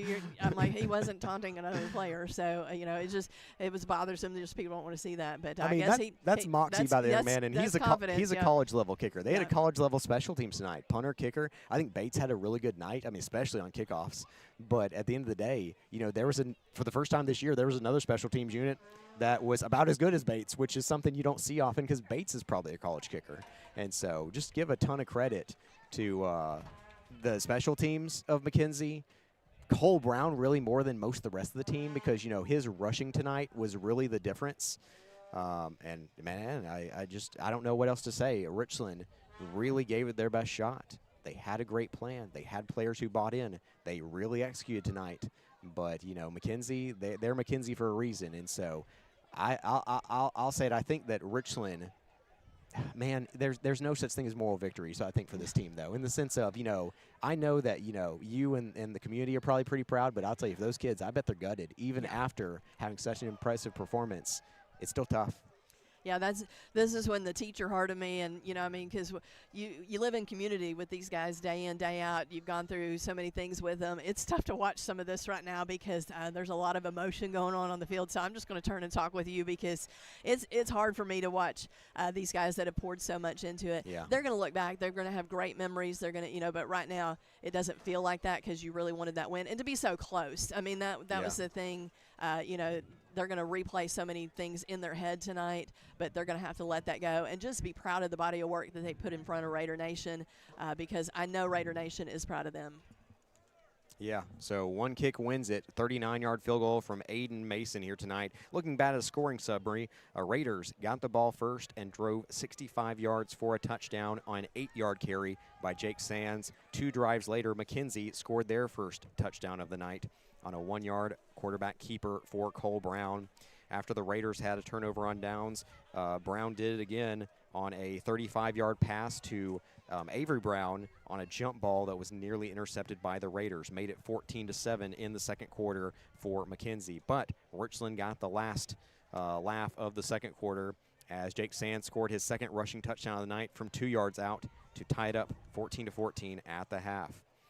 To start the third quarter, no scoring until 1:04 remaining in the frame when McKenzie scored on Cole Brown's third touchdown of the night, this on a 5-yard carry. But the Raiders, needing a touchdown late in the fourth quarter, found a way and marched all the way 73 yards for the score on a 14-yard run by Colin Cagle. On that drive, the Raiders converted a 4th down on an 11-yard carry from Gavin Schrader, and also a 3rd and 8 on a pass from Schrader to Sands. Back here, let me see how long it went from the 33 to the 27. That is 23 plus 17. That's 40. So it ended up being a 40-yard gain on that Cole Brown run. And, of course, Aiden Mason boots it through for the game-winning field goal, 24-21. Jennifer, you're about to have a friend on the air as Coach Nick Patterson headed up here. Let me move this mic around. All right, folks, so we've got Coach Nick Patterson coming up to join us here in our setup. So give us just a minute to kind of transition and get his final thoughts here and what he wants to share with us as we're having to climb over each other and try to not get tangled into cords. But we'll let him get on the headset here. And so, Coach, welcome in. Not the outcome that we were all hoping for, but I will say this, congratulations on a fantastic season. And I want to say you guys came in, you had a game plan. Tell me your strategy walking into this game. Well, we wanted to keep their offense off the field. I mean, they're a good football team. They have been for many years. And, so that was part of our game plan was to, with our pounding that we got into with our heavy sets. And, for the most part, it worked. We went for it on a 4th down. I shouldn't have probably done that, but and then punted once or twice. But, I mean, what a heck of a ball game. What a heck of a ball game. Absolutely. You guys went toe-to-toe in a game that several had counted you guys out. you came up with some looks that we hadn't seen this season. You had some of the motion up front. You went back to the Wildcat that worked early in the season. How well did your guys execute, and when did you guys kind of come up with that strategy? You've been holding it in your back pocket, or was that just something kind of decided after game film? No, we've been working on it for a while. We knew this game was inevitable. We knew we were going to play them at some point. So we've been repping it in practice and for the last several weeks, an extension of what we were already doing anyway. So, our kids did an outstanding job. They played with every ounce of guts they had tonight and left it all on that field, and I couldn't be more proud of them. Yeah, we said it's stinging right now, but they're going to get to look back and know that they had just an exceptional season, and unfortunately just kind of got short draw here in the quarterfinals. But I think you gained a lot of fans, a lot of respect tonight from around the state because you guys, like I said, did go and traded punches with these guys. So talk to me real quick, wrap up, and just your thoughts over this season. Tell me a little bit about this senior group. Well, just an outstanding group, one of the most winningest groups that have come through here ever, probably only to the 87-88 group in terms of total wins. I think they only got them by 4 or 5 probably total. So just a great group. We weren't sure at the beginning of the year. But, man, enjoy what you guys created this season. Yes, congratulations. Thank you to the fans and the community. It was a great atmosphere tonight. It was rocking and loud just like we asked for, and what a great community. So thank y'all. Absolutely. So, again, thank you, Coach, for joining us. That was head coach Nick Patterson on the mic with us and giving us just some final thoughts on how the game plan went tonight and also what he thought of just the special qualities of this team. And, Mark, credit him, too, to come up. It's hard to come talk to press after you've had a loss, but he wants to brag on his guys. You're a non-traditional press in the sense this is that true, but you guys are friends. You're a teacher, a part of the Raider community, and so at the end of the day, I think that you've earned a certain level of respect that they want.